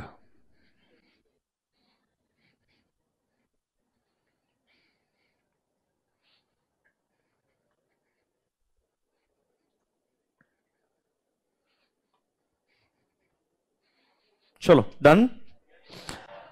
देखो एक चीज आप में से मेजोरिटी लोगों ने फिर से नोटिस किया होगा, जैसे ही आपको खुद से लिखने के लिए दिया, although the same question you had written yesterday twice, कल ही आपको पार्टनरशिप और एलएलपी के बेनिफिट्स लिखाए थे. 3 पॉइंट तो कॉमन है उसमें से. फ्रॉड्स एंड एरर्स वाला पॉइंट कॉमन है, लेंडिंग अथॉरिटीज वाला पॉइंट कॉमन है. अब थर्ड वाला पॉइंट थोड़ा अलग लिखा है, कंट्रोल्स वाला तरीके से लिखा है, but ultimately it is better running the management only. अरे बिजनेस का बेहतर मैनेजमेंट के अंदर हेल्प करेगा ना auditor indirectly. If you are checking controls, tell them controls में प्रॉब्लम्स है, तो बिजनेस ऑटोमेटिकली इंप्रूव हो जाएगा. आपको बता रहा हूं, फिर भी आप में से बहुत सारे लोगों को आंसर लिखने में तकलीफ आ रहा है. आप एक चीज नहीं समझ रहे हो. सब्जेक्ट समझना एक चीज है, थोड़ा आपको भी तो मेहनत करना पड़ेगा. You will have to at least try and write few answers, and these are the easiest possible questions. एक बात समझिए, आईसीएआई ने जो आपका सिलेबस बनाया है एंड जो सेक्शन वाइज वेटेज बनाया है, ये सोच के बनाया है कि सारे के सारे, अगर जेन्युइनली उन्हें आपको फेल करना होता ना, 100 मार्क का वेटेज सिर्फ एसएस का होता. और मैं बोल रहा हूं बहुत मुश्किल होता पास होना. आपको आसान लग रहा है, बहुत मतलब बहुत ही मुश्किल होता. और किसी भी कॉर्नर से कुछ भी क्वेश्चन पूछेगा, material uncertainty related to going concern, उसका रिपोर्टिंग के ऊपर 5 मार्क के लिए आंसर लिख. नहीं पूछता ऐसा. But if they wanted to actually trouble you, they could have done that. What they've done is they've divided the syllabus into chapters in such a manner कि ये सब चीज लिखने के लिए भी 4-5 मार्क मिलेगा, और 44 mark is for MCQ incorrect incorrect. तो if you go wrong with such basic questions, मतलब कारो का क्लॉज नंबर 1 नहीं लिखा मैंने, या मैंने बेनिफिट बराबर से नहीं लिखा, या मैंने let's say audit of LLB के पॉइंट्स क्या आते हैं वो नहीं लिखा, अगर इधर क्वेश्चन से मार्क्स नहीं आया, तो ये उम्मीद मत रखना ऐसे के सारे क्वेश्चन में पूरे मार्क्स आएंगे. वो बहुत ज्यादा ट्रिकी है, मैं आपको जेन्युइनली बोल रहा हूं. वो आपको सुनने में अच्छा लग रहा था. Questions are dangerous in case of SAs. ये चैप्टर्स के क्वेश्चंस प्रिडिक्टेबल है. इधर पता है चैप्टर में से 5 ही क्वेश्चन आ सकता है, वो दिमाग लगाओगे, पढ़ के जाओगे, मार्क्स आ जाएगा. तो आइडियली जब आप अब पढ़ाई का प्रिपरेशन कर रहे हैं अपने हिसाब से from exam point of view, ये चीजों को ध्यान रखें. ऐसे क्वेश्चंस अगर आपको ढूंढ के मिले हैं, उन्हें ढंग से पढ़े 2 बार और एक आध आंसर लिखने का ट्राई करें. इससे आपका कॉन्फिडेंस बिल्ड होगा. ओके पक्का. अब थोड़ा उस जोन में आ जाओ जहां पर आप थोड़ा एग्जाम के हिसाब से सोच रहे हो. Is that clear to you? चलिए, in chapter 1 honestly major part जो था वो हो चुका है. एक स्कोप वाला पार्ट बाकी है. 2-3 अच्छी चीजें हैं. अब मैं थोड़े अलग पार्ट पे जा रहा हूं, थोड़ा फोकस कीजिएगा. आपको अब थोड़ा समझना पड़ेगा, तब जाके वो चीजें एक्चुअली एक्सेप्टेबल बनेगी. एक वर्ड है सिंपल सा, what is an engagement. You all know what is an engagement. It's like a contract between a client and the auditor, that हम सर आपके लिए इस साल का स्टैट्यूटरी ऑडिट करेंगे. Can I call that as a engagement? Yes. और ये terms of engagement कहां लिखे होंगे? एक लेटर में लिखे होंगे. जो लेटर क्या कहलाएगा? एंगेजमेंट लेटर कहलाएगा. You already know that, right guys? आइए page number 1.8, what is engagement पढ़ लीजिए. Sir it is a formal agreement, इस वर्ड को मार्क कर लीजिएगा. It is a formal agreement between auditor and client, कि हम आपको ये सर्विसेज प्रोवाइड करेंगे, आपकी ये रिस्पॉन्सिबिलिटी होगी, हमारी ये रिस्पॉन्सिबिलिटी होगी. Normally this is included in a letter that is called as engagement letter. मतलब एंगेजमेंट एक फॉर्मल अग्रीमेंट है क्लाइंट एंड ऑडिटर के बीच में, जहां पर आप अपने टर्म्स को एक लेटर में लिखते हैं. वो लेटर कहलाता है engagement letter. I am sure you already know this. क्या हमने इसके ऊपर एक ऐसे पढ़ा है पूरा का पूरा? SA210. The name is agreeing the terms of engagement. Is that clear to you? पक्का. नीचे देखो, पूरे एक्सटर्नल ऑडिट एंगेजमेंट का एक ही काम होता है. हम क्या चाहते हैं? जो हमारे यूजर्स हैं उनका कॉन्फिडेंस क्या होना चाहिए? बढ़ना चाहिए. हम चाहते, याद करो ना, first day management will prepare financial statement. There are users. Auditor क्यों एग्जिस्ट करता है? क्योंकि यूजर्स डायरेक्टली मैनेजमेंट द्वारा प्रिपेयर्ड फाइनेंशियल स्टेटमेंट पे रिलाय नहीं कर सकते हैं. उनका कॉन्फिडेंस एनहांस करने के लिए कौन एग्जिस्ट करता है? एक्सटर्नल ऑडिटर एग्जिस्ट करता है. कौन एग्जिस्ट करता है? External auditor. You already know this, yes और नो? एंगेजमेंट क्या है समझ में आया? नोटबुक में सिर्फ एक लाइन लिखिएगा. Right down point number, this is 6 और 7. 6, meaning of engagement. Point number 6, meaning of engagement. Meaning of engagement dash करके लिखिए. It is a formal agreement. It is a formal agreement between auditor and client. Formal agreement between auditor and client. Comma, generally these terms are included. Generally these terms are included in a letter. These terms are included in a letter termed as engagement letter. Are included in a letter termed as engagement letter. Brackets में लिखो SA210 termed as engagement letter. Brackets में लिखो SA210. What is engagement भी खत्म हो गया. अब देखो कुछ तो ऑडिट का स्कोप पढ़ाना है. This is the only thing that is actually left. ये इंपॉर्टेंट है. But before I talk about this मैं कुछ और चीजों के बारे में बात करना चाहता हूं, बिकॉज स्कोप आपको ऑलरेडी पता है. एंड प्रॉब्लम ये है जब आप रीड करोगे मस्त हो जाओगे. मतलब पहले 1 घंटे में आपने मेरे को इतना बेहतरीन रेस्पॉन्स दिया है, जबकि आपको सब कुछ आ रहा है. इसीलिए आपका दिमाग बोल रहा है ये आता है, मेरे को आता है, कुछ भी नहीं है, छोड़ दे, इट्स ओके. ऐसा हो रहा है ना तुम्हारे दिमाग के साथ में. 2 मिनट और बस. Almost there. Can you see a heading, auditing versus investigation. Close your books.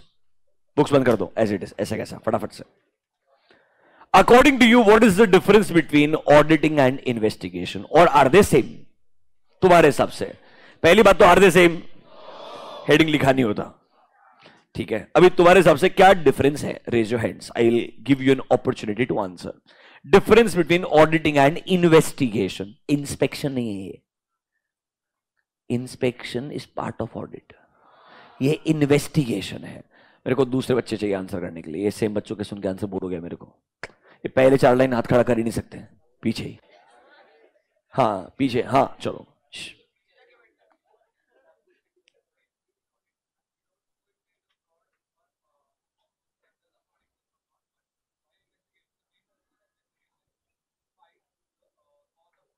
Okay, मतलब you are actually entering into an engagement with the objective to look for a fraud in investigation.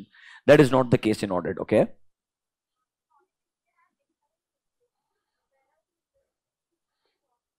मतलब audit में inherent limitation है sir कि आपको sampling लगाना पड़ेगा, management पे dependent रहना पड़ेगा. इन्वेस्टिगेशन में ऐसा कुछ नहीं है सर, आपके पास पावर्स इसके बियॉन्ड रहेंगे. ओके पीछे. यस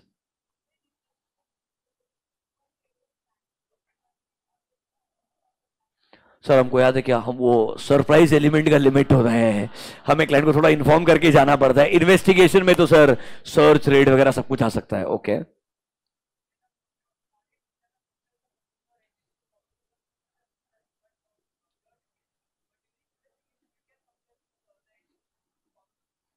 ये ऐसा बोलने का ट्राई कर रहा है. क्या ये बात सही है? ऑडिट में ये मेरा राइट है कि मैं एम्प्लॉय से क्वेश्चन पूछ सकता हूं, एक्सप्लेनेशन मांग सकता हूं, बट मैं उसको फोर्स नहीं कर सकता हूं. See I can request them that I need this information, पर अगर मैनेजमेंट इंफॉर्मेशन देना ही नहीं चाहता है, मैं फोर्स थोड़ी कर सकता हूं यार. That is not allowed. But क्या इन्वेस्टिगेशन में फोर्स भी कर सकता हूं? यस. थोड़े आपके पास लीगल पावर्स भी आ जाते हैं वहां पर. Okay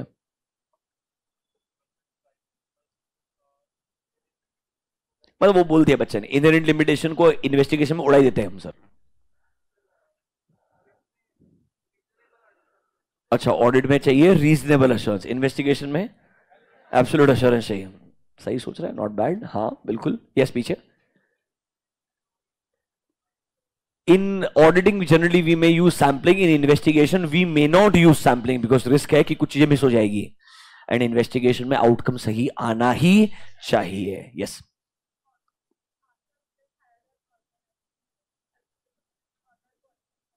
okay okay.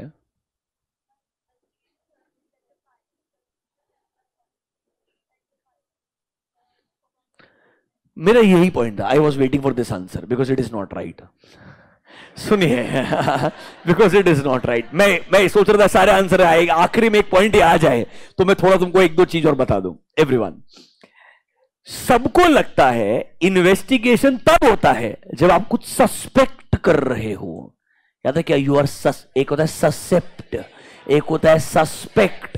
तो जब आप सस्पेक्ट कर रहे हो कुछ गलत हो सकता है तो नॉर्मली इन्वेस्टिगेशन होता है। I am not disagreeing to this, but investigation is not always negative. Example, एक रनिंग बिजनेस को मुझे अक्वायर करना है। Should I acquire this business और not? At what price I should acquire? Should I acquire only the assets or should I acquire the business along with the management कि ऐसे ही run किया जाए? इसके लिए भी क्या होता है? इन्वेस्टिगेशन होता है। इन्वेस्टिगेशन हमेशा नेगेटिव माइंडसेट से नहीं होता है, इन्वेस्टिगेशन पॉजिटिव माइंडसेट से भी हो सकता है। सिर्फ फ्रॉड ढूंढने के लिए इन्वेस्टिगेशन नहीं होता है। There are engagements called as due diligence engagements. सुनिए, आपको बहुत सारे फर्म्स में एक डिपार्टमेंट मिलेगा जिसको हम बोलते हैं डीडी डिपार्टमेंट। क्या बोलते हैं? DD department. It's called as due diligence department. इस डिपार्टमेंट, इस फंक्शन का काम क्या है? ये ना अलग अलग जो डील्स होती रहती है, like for example there is a contract between two parties.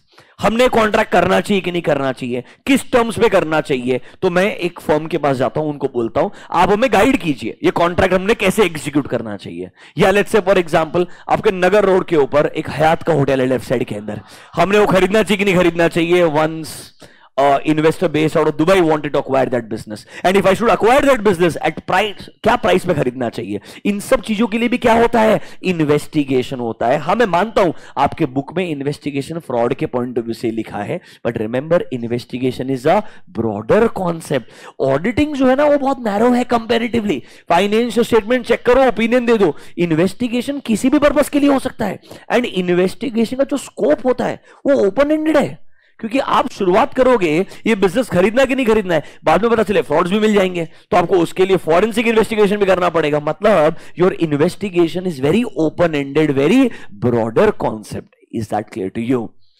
एक लाइन जरूर जो आपके सिलेबस में नहीं बट बताता हूं, कभी कभी ऐसा होता है, ऑडिट तो हर साल करना ही पड़ेगा, इन्वेस्टिगेशन हर साल नहीं होता है।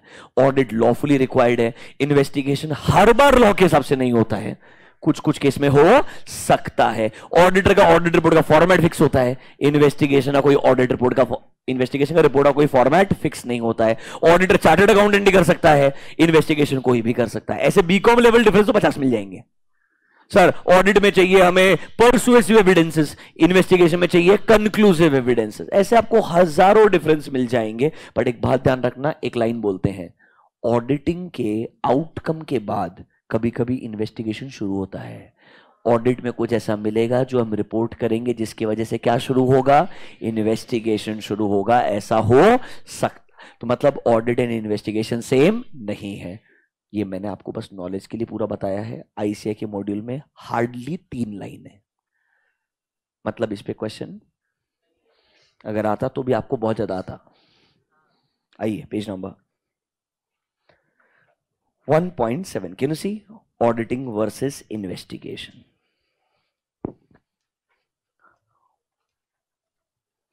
चलो, number 1, audit is distinct from investigation. Okay, क्यों सर? यहां पर क्रिटिकल एग्जामिनेशन होगा of the accounts with a special purpose. Example में देखो, खुद आईसीआई ने फ्रॉड लिख के दिया है, तो आप गलत नहीं हो, बट एक्चुअली में ये कॉन्सेप्ट उससे बियॉन्ड होता है। I just wanted to tell you. Sir हमको ये इन्वेस्टिगेशन पढ़ाएंगे? हाँ, सीए फाइनल में एक चैप्टर बन के आएगा जहां पर 3 चीजें आएगी, due diligence, forensic accounting slash auditing and the third one will be investigation. तो अभी इन्वेस्टिगेशन ना एज पर लॉ बच गया है। वैल्यूएशंस के लिए हम चले जाते हैं ड्यू डिलिजेंस में। कहां चले जाते हैं? ड्यू डिलिजेंस में। एंड सिर्फ स्पेसिफिकली थर्ड पार्टी फ्रॉड ढूंढने के लिए जा रहा है, उसको बोलते हैं फॉरेंसिक ऑडिट। क्या बोलते हैं? Forensic audit. ऐसे 3 अलग अलग चीजें हैं जो आपको सीए फाइनल में पढ़ाएंगे थ्रू अ सेपरेट चैप्टर। उधर भी अनफॉर्चुनेटली एग्जाम का वेटेज रहेगा उस चैप्टर का 4 मार्क। जाने दीजिए. Read point number 1.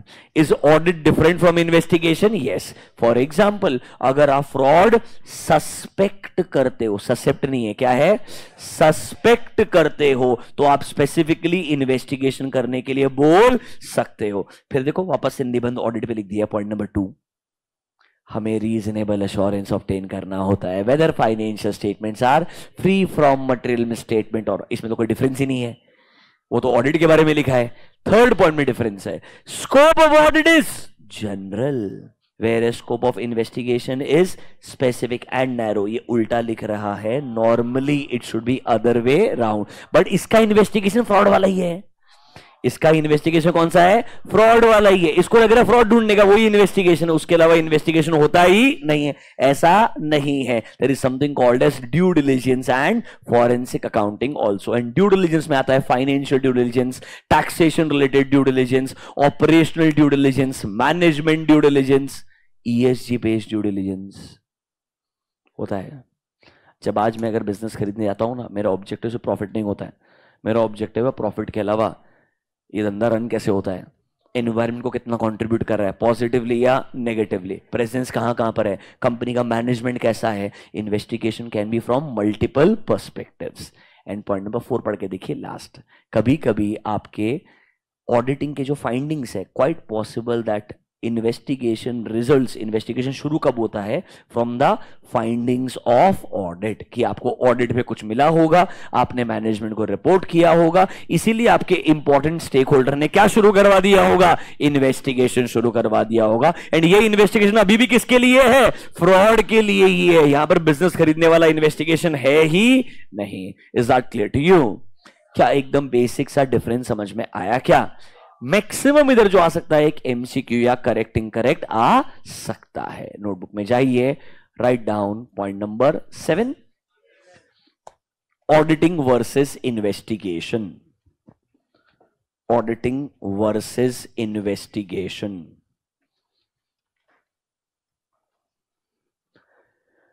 Auditing versus investigation. Dash करके लिखिए. Read from page number 1.7 for MCQ or correct incorrect. Read from page number 1.7 for MCQ or correct incorrect.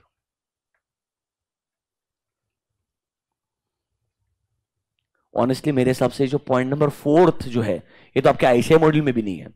वो पहले 2 लाइन शायद मेरे हिसाब से पॉइंट 1 और 2 ये 2 ही था आपके मॉड्यूल में. नहीं, 1 2 3 भी था, 4th नहीं है. ये 4th तो मैंने लिख दिया कि चलो ये भी पता होना चाहिए, ये ओल्ड सिलेबस में लिखा हुआ था. मतलब एकदम टाइम पास है. There is no such difference given to your syllabus के अंदर कंटेंट. अभी गुड. अब एक काम कीजिए, चुपचाप पानी पीजिए शांति से, और जो मैं बोलूं इसके बाद मेरा बात सुनना शुरू कीजिए. ये जो चैप्टर 1 का जो पार्ट ए था वो खत्म हो गया है, टाइम पास पार्ट. अब मैं अच्छे पार्ट में एंटर कर रहा हूं.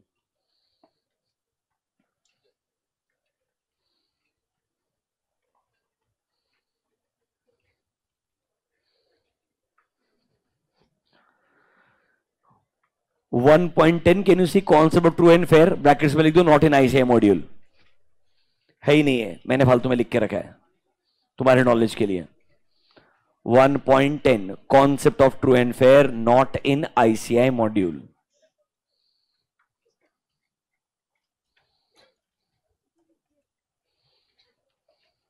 पढ़ाऊंगा जरूर, लास्ट में आपको बता दूंगा.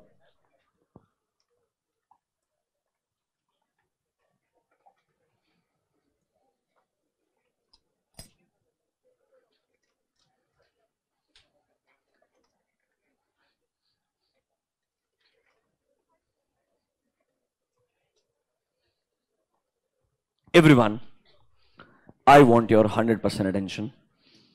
I'm entering the most important part of this chapter. What happened? इसे ऑन करना ऑफ करना है? क्यों, क्या हो गया? ठंड लग रहा है?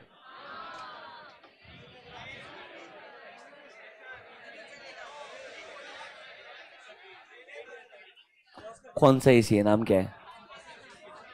What is the name? Mitsubishi है क्या? रिमोट ही नहीं है मेरे पास में. लेके गए ना? अच्छा किया, जान, टेंशन ही खत्म.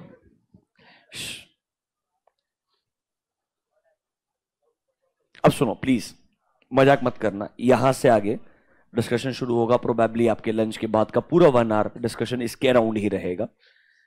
एंड मुझे यही पार्ट डिटेल में डिस्कस करना था फ्रॉम दिस चैप्टर। ये इंट्रोडक्शन है अदर स्टैंडर्ड्स का। क्या है? इंट्रोडक्शन है अदर स्टैंडर्ड्स का, जो डिटेल में आएंगे सीए फाइनल में। Introduction is part of CA intermediate. देखो इधर from exam point of view MCQ correct incorrect genuinely बढ़िया आ सकता है। 4 मार्क क्वेश्चन प्रोबेबिलिटी बहुत कम है क्योंकि कंटेंट ही बहुत कम लिखा हुआ है। Rather I will try to give you a very very good understanding. ये मैं आज नहीं, लास्ट 7-8 साल से हर बार, पहले भी हमेशा बच्चों को लास्ट डे बताता ही था। अब फाइनली आपके सिलेबस में ऐसा इंट्रोडक्शन आ गया है। एंड मोस्ट इंपॉर्टेंटली सबसे अच्छा चीज सीए फाइनल में इनको डिटेल में इंक्लूड किया है। मतलब that is the best part कि आपको प्रॉपर 4 चैप्टर्स बना के दिए हैं मस्त तरीके से। 800 series, SRS, SRE, SAE, proper 4 chapter बना करके दिए हैं इन ऑलमोस्ट 100 पेजेस, जो आपको इंट्रोडक्शन हम देंगे 4 पेज में। वो सारे स्टैंडर्ड्स डिटेल में सीए फाइनल के अंदर अब as a proper chapter include कर दिए। इनका पूरा इंट्रोडक्शन आपके सिलेबस में अभी है। Can we get started guys? सुनिएगा, there is something called as engagement standards.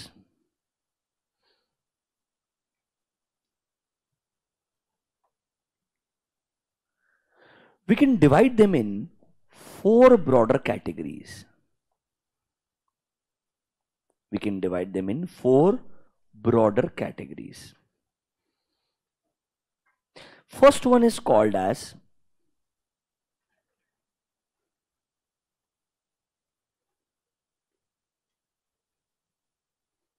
your essays, that is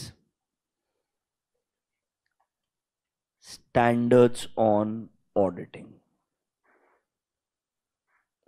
Second one is called as SAE, third is SRE, and the fourth one is SRS. Now what is this SAE?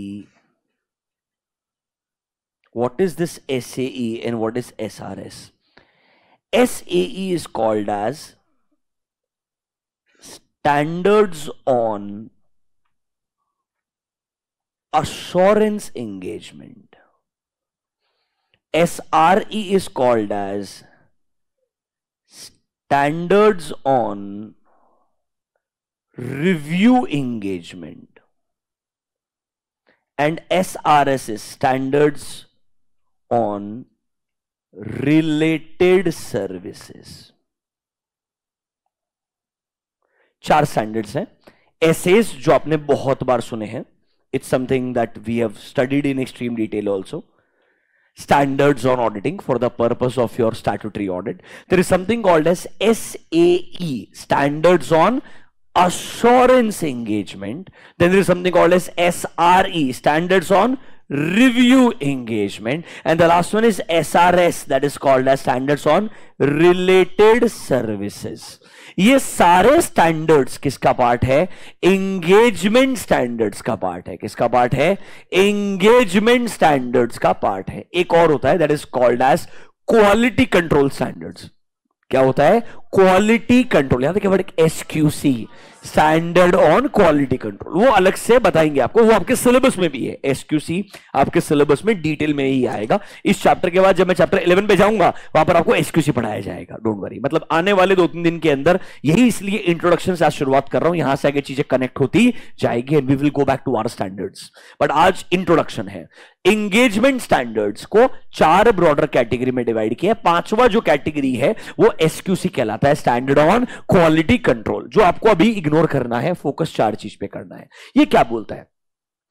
When you become a chartered accountant and you apply for COP, when you become a chartered accountant and you apply for COP, majority लोगों को लगता है आपको 2 ही काम आता है, accounting, auditing.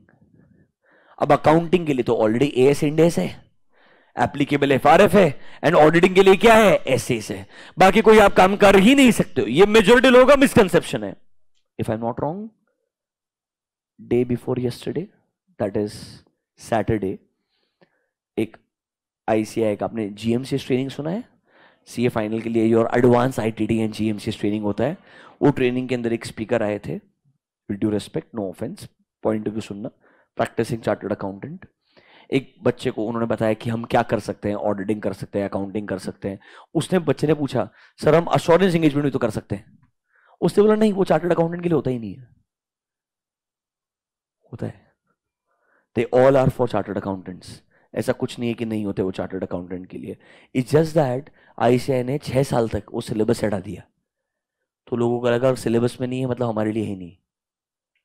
Are you understanding the biggest challenge?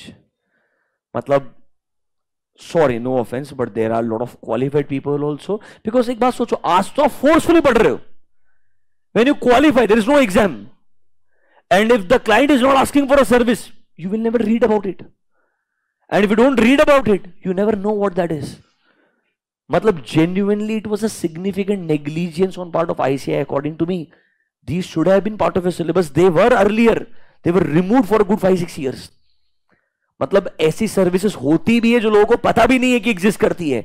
And मेरे हिसाब से अच्छा किया इंटरमीडिएट में उनका बढ़िया इंट्रोडक्शन दिया, एटलीस्ट उनके बारे में बेसिक पता होना चाहिए। हम मानते हैं डिटेल में पढ़ने के लिए आपको और समय लगेगा, सिर्फ ये कम से कम बचे हुए 4 स्टैंडर्ड्स पढ़ाने के लिए 15 से 16 लेक्चर चाहिए, बेर मिनिमम। मतलब ये मिनिमम बोल रहा हूं, वो भी थोड़ा बहुत अगर एक्सपीरियंस है तो सही में काम में आएगा। तो I agree with this, but having a basic understanding what all these services are, can I even provide these services? At least ये तो पता होना चाहिए मेरे को। Genuinely इनका knowledge होना चाहिए, सिर्फ याद करके नहीं, ऐसे ऐसे कुछ नहीं होगा उससे, इसका मतलब पता होना चाहिए। अभी के लिए sir, in engagement standards there are 4 broader categories जो आपके सामने है। SQC डिस्कस नहीं कर रहा हूं। पहला वाला that is called as SAs. Can I say तो हमने बहुत पढ़ा है सर। सर इसके बारे में can you tell me that normally is this nothing but your statutory audit और फाइनेंशियल स्टेटमेंट ऑडिट, बराबर है कि नहीं है? एंड ये नॉर्मली हम परफॉर्म करते हैं for which financial statements? Financial statements financial statement होते हैं ना सर? नहीं नहीं, there can be financial statements which are based on historical financial information. There can be financial statements which can be projected financial statements, budgeted numbers. There can be pro forma financial statements. There can be interim. बहुत सारे types होते हैं। हम जो discuss कर रहे थे आज तक, क्या डिस्कस कर रहे थे? वो फाइनेंशियल स्टेटमेंट्स जिनके रिगार्डिंग ट्रांजैक्शंस हो चुके हैं। Can I say we are talking about historical financial information? अरे हाँ या ना? हिस्टोरिकल फाइनेंशियल इंफॉर्मेशन मतलब जो इवेंट या ट्रांजैक्शंस हैं, दे हैव ऑकर्ड, वो ऑलरेडी ऑकर हो चुका है, उनका रिकॉर्डिंग हमारे फाइनेंशियल स्टेटमेंट में आता है, जिनका ऑडिट हम करते हैं एज पर एसेस। एवरीवन वापस से, एंगेजमेंट स्टैंडर्ड पहला वाला पार्ट कैटेगरी कौन सा है? एसेस। सर ध्यान रखना, एसेस में क्या करते हैं हम? ऑडिट करते हैं। क्या करते हैं हम? ऑडिट करते हैं। किसका से ऑडिट करते हैं? फाइनेंशियल स्टेटमेंट्स का। पर ये वाला फाइनेंशियल स्टेटमेंट कैन आई से is based on historical financial information, क्योंकि सोचो ना, फाइनेंशियल स्टेटमेंट बनाने से पहले ट्रांजैक्शन हो चुका होगा, इवेंट या ट्रांजैक्शन हैव ऑलरेडी ऑकर्ड, इसीलिए उसको हम क्या बोलेंगे? हिस्टोरिकल फाइनेंशियल इंफॉर्मेशन, जिस पर हम क्या देने वाले? हमारा ओपिनियन। एंड कैन आई से यहां पर हम कौन सा अश्योरेंस ऑब्टेन करने वाले हैं? रीजनेबल अश्योरेंस ऑब्टेन करने वाले हैं। ये भी बताया ना आपको? सब याद है कि नहीं है आपको? कैन आई से सब कुछ ऑडिट के बारे में पता है, ये सब कुछ हमें ऑडिट के बारे में पता है। अभी तक क्लियर है क्या सब कुछ? Can I go to the next one? अब sir, there is a word called as review. There is a word called as review. उसके लिए जो स्टैंडर्ड है that is called as standards on review engagement. सबसे पहले समझना पड़ेगा ये ऑडिट और रिव्यू में डिफरेंस क्या है। सबसे पहले समझना पड़ेगा ये ऑडिट और रिव्यू में डिफरेंस क्या है। एक एक चीज धीरे धीरे बताऊंगा, सब आपको पढ़वाऊंगा, जितना लिखवाना लिखवा भी दूंगा, सुनने का ट्राई कीजिएगा, इधर पेशेंस चाहिए। If you will understand this you will be able to read what ICAI has given to you in chapter number 1। अभी के लिए एसएस पढ़ाया, अब मैं डायरेक्टली जा रहा हूं एसआरई पे। किस पे जा रहा हूं मैं? एसआरई। फुल फॉर्म क्या है? Standards on reviewing. मतलब कुछ तो रिव्यू करने वाले हैं। क्या करने वाले हैं? रिव्यू। सर पहले तो बताओ ये ऑडिट और रिव्यू में डिफरेंस ही क्या है? ऑडिट एंड रिव्यू में डिफरेंस ही क्या है? सच्ची बताऊंगा तुमको आंसर देना बहुत आसान है, क्योंकि तुम लोग अभी नॉलेजेबल हो। नोटबुक में काम करो, सीधा go to your audit procedure diagram. Go to your audit procedure diagram. Go to your audit procedure diagram.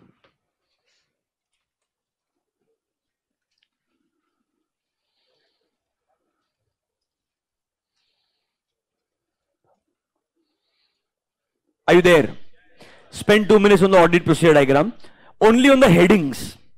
अगर आपको याद होगा थोड़ा बहुत, अगर ऑडिट प्रोसीजर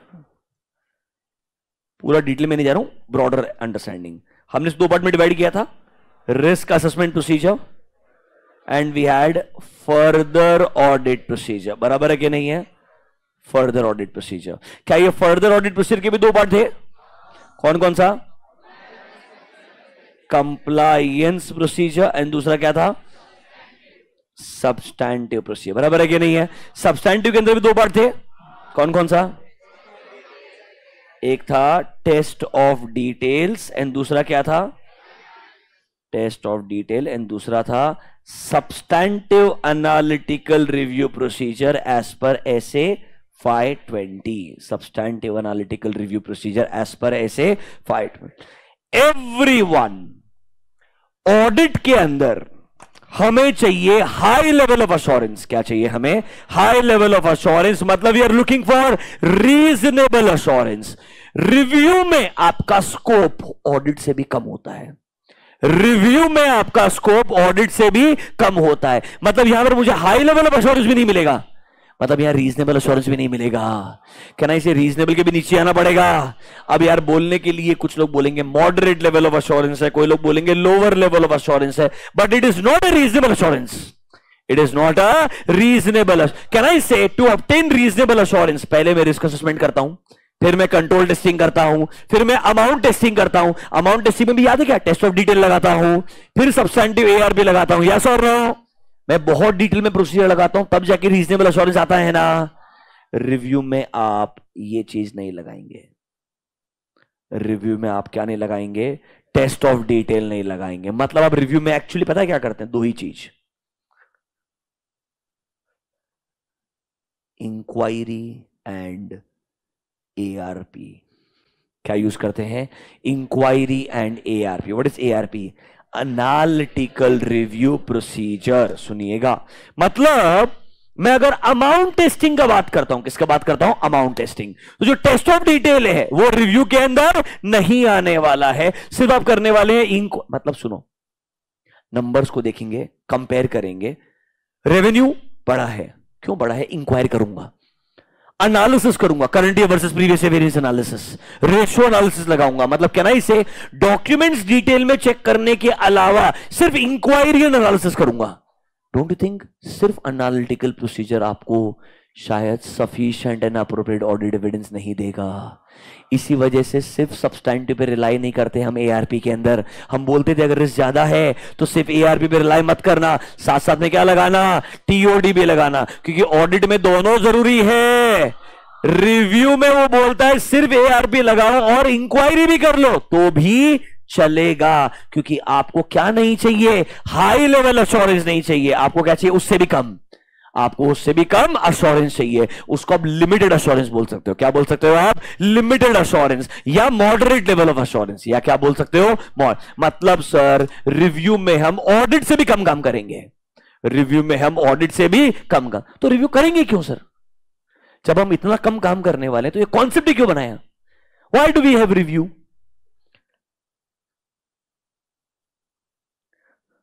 लिस्टेड कंपनीज उनके क्वार्टरली रिजल्ट्स आते हैं। बताया था आपको मैंने, ये क्वार्टरली रिजल्ट्स का होता है LR। LR is called as limited review. ये चारों क्वार्टर का होगा। इसके बाद में चारों क्वार्टर के नंबर जब मर्ज हो जाएंगे तो क्या होगा? ऑडिट। फिर क्या होगा? ऑडिट ऑफ पूरे साल के फाइनेंशियल स्टेटमेंट्स। ये सेबी का रिक्वायरमेंट है कि लिस्टेड कंपनीज को अपने क्वार्टरली रिजल्ट्स प्रेजेंट करने पड़ते हैं। अब ये क्वार्टरली रिजल्ट्स का भी ऑडिट करने के लिए बोल दिया तो समय बहुत ज्यादा लगेगा ना, और प्लस हर कंपनी के पास में जेन्युइनली इतना फीस पेमेंट करने के लिए भी नहीं रहेगा ना कि हर क्वार्टर के लिए ऑडिट फीस पे करेगा, फिर ईयर एंड पे सेपरेट ऑडिट फीस पे करेगा। कैन आई से it can be very expensive approach also. And वो बोलता है कि रेस्पॉन्सिबिलिटी वैसे भी क्वार्टरली रिजल्ट की किसकी होती है? मैनेजमेंट की होती है। तो उन्हें क्वार्टरली रिजल्ट को क्या करवाना होता है? रिव्यू करवाना होता है। क्या करवाना होता है? रिव्यू। मतलब यहां पर क्या होगा? इंक्वायरी होगा, क्वार्टर बाय क्वार्टर कंपैरिजन होगा, क्या कुछ अलग हुआ है मैं चेक करने का ट्राई करूंगा। इधर लैंग्वेज ऐसी होती है, सुनिएगा मेरा बात। Nothing has come to our attention. क्या लैंग्वेज होता है? Nothing has come to our attention that makes us believe कि कुछ गलती हो सकती है। मतलब हमें कुछ ऐसा सस्पिशियस मिला ही नहीं है कि हम एक्चुअली में डाउट करें कि गलतियां हो सकती है। मतलब इधर हमने डिटेल में काम नहीं किया है, हमने क्या किया है? इंक्वायरी एंड ARP किया है। क्या किया है हमने? इंक्वायरी एंड ARP, ताकि हमको एक बार ब्रॉडर लेवल पे कंफर्ट आ जाए ये रीजनेबल अश्योरेंस नहीं है, ये उससे भी कम लेवल का अश्योरेंस है, that is called as limited assurance. इस कॉन्सेप्ट को हम लोग क्या बोलते हैं? रिव्यू बोलते हैं। मतलब ऑडिट रिव्यू में टेक्निकली डिफरेंस है। हां, in audit we get which kind of assurance? High level of assurance. In review we will get moderate और लोअर लेवल। बस यस और नो?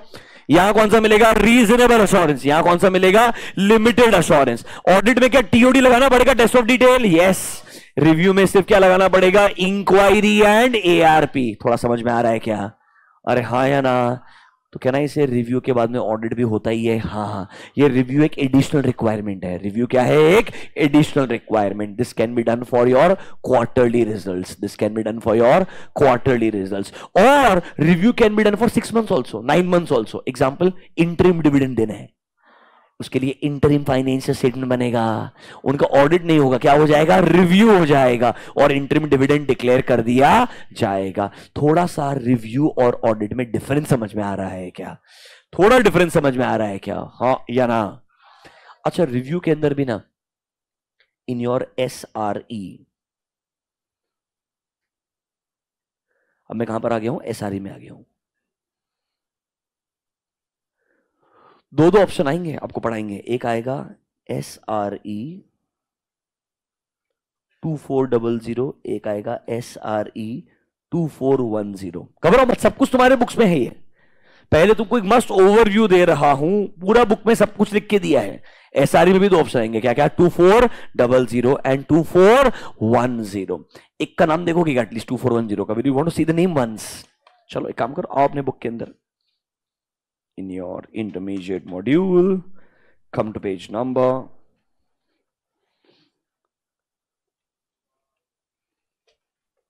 बहुत मजा आने वाला। 1.15। Can you see heading? Standards on review engagement. Can you see heading? Standards on review engagement. 1.15। Are you there? देखो क्या बोलता है सर। SREs will apply जब हम क्या कर रहे हैं? रिव्यू कर रहे हैं। जब हम क्या कर रहे हैं? रिव्यू। सर यहां पर हमारा जो अश्योरेंस एंगेजमेंट हो क्या कहलाएगा? Limited assurance. क्योंकि यहां पे कौन सा अश्योरेंस नहीं चाहिए? रीजन। कहना इसे सबसे ऊपर आता है एब्सोल्यूट अश्योरेंस, जो तो मिल ही नहीं सकता है। फिर आता है audit, that is reasonable assurance. फिर उससे नीचे कौन सा आएगा? Review, that is called as limited assurance. देखो क्लियरली बोल रहा है, यहां पर अश्योरेंस कम मिलेगा, it will be lower than provided by audit, क्योंकि ऑडिट से मिलता है रीजनेबल अश्योरेंस एंड रिव्यू से मिलता है लिमिटेड अश्योरेंस। देखो point number 2, it is a clear fact कि हम रिव्यू के अंदर फ्यूअर प्रोसीजर्स लगाने वाले हैं, मतलब कम प्रोसीजर लगाने वाले हैं इन कंपैरिजन टू ऑडिट। मैंने आपको बताया इधर हम नॉर्मली क्या परफॉर्म करते हैं? We apply only inquiry plus analytical review procedure. हम क्या नहीं लगाते हैं? टेस्ट ऑफ डिटेल नहीं लगाते हैं। ऑडिट में क्या आता है? टेस्ट ऑफ डिटेल भी आता है। याद आया क्या? पक्का। देखो एग्जाम्पल दो दिए हैं, एक है SRE 2400, एक है SRE 2410। एक काम करो, रीड द नेम ऑफ 2410। दो स्टैंडर्ड्स है, सिर्फ दो ही स्टैंडर्ड है। एसएस में बहुत सारे होते हैं ना, SRE में दो ही है। ऐसा भी क्यों बताऊंगा? 2410, look at the name, review of interim financial information performed by, mark the word, मतलब खतरनाक कॉन्सेप्ट है, सुनना। ये अप्लाई होता है सब लिस्टेड कंपनीज में, मेजोरिटी लोग को नहीं पता, सुनना। लिस्टेड कंपनी में I am appointed as a statutory auditor, I am appointed as a statutory auditor.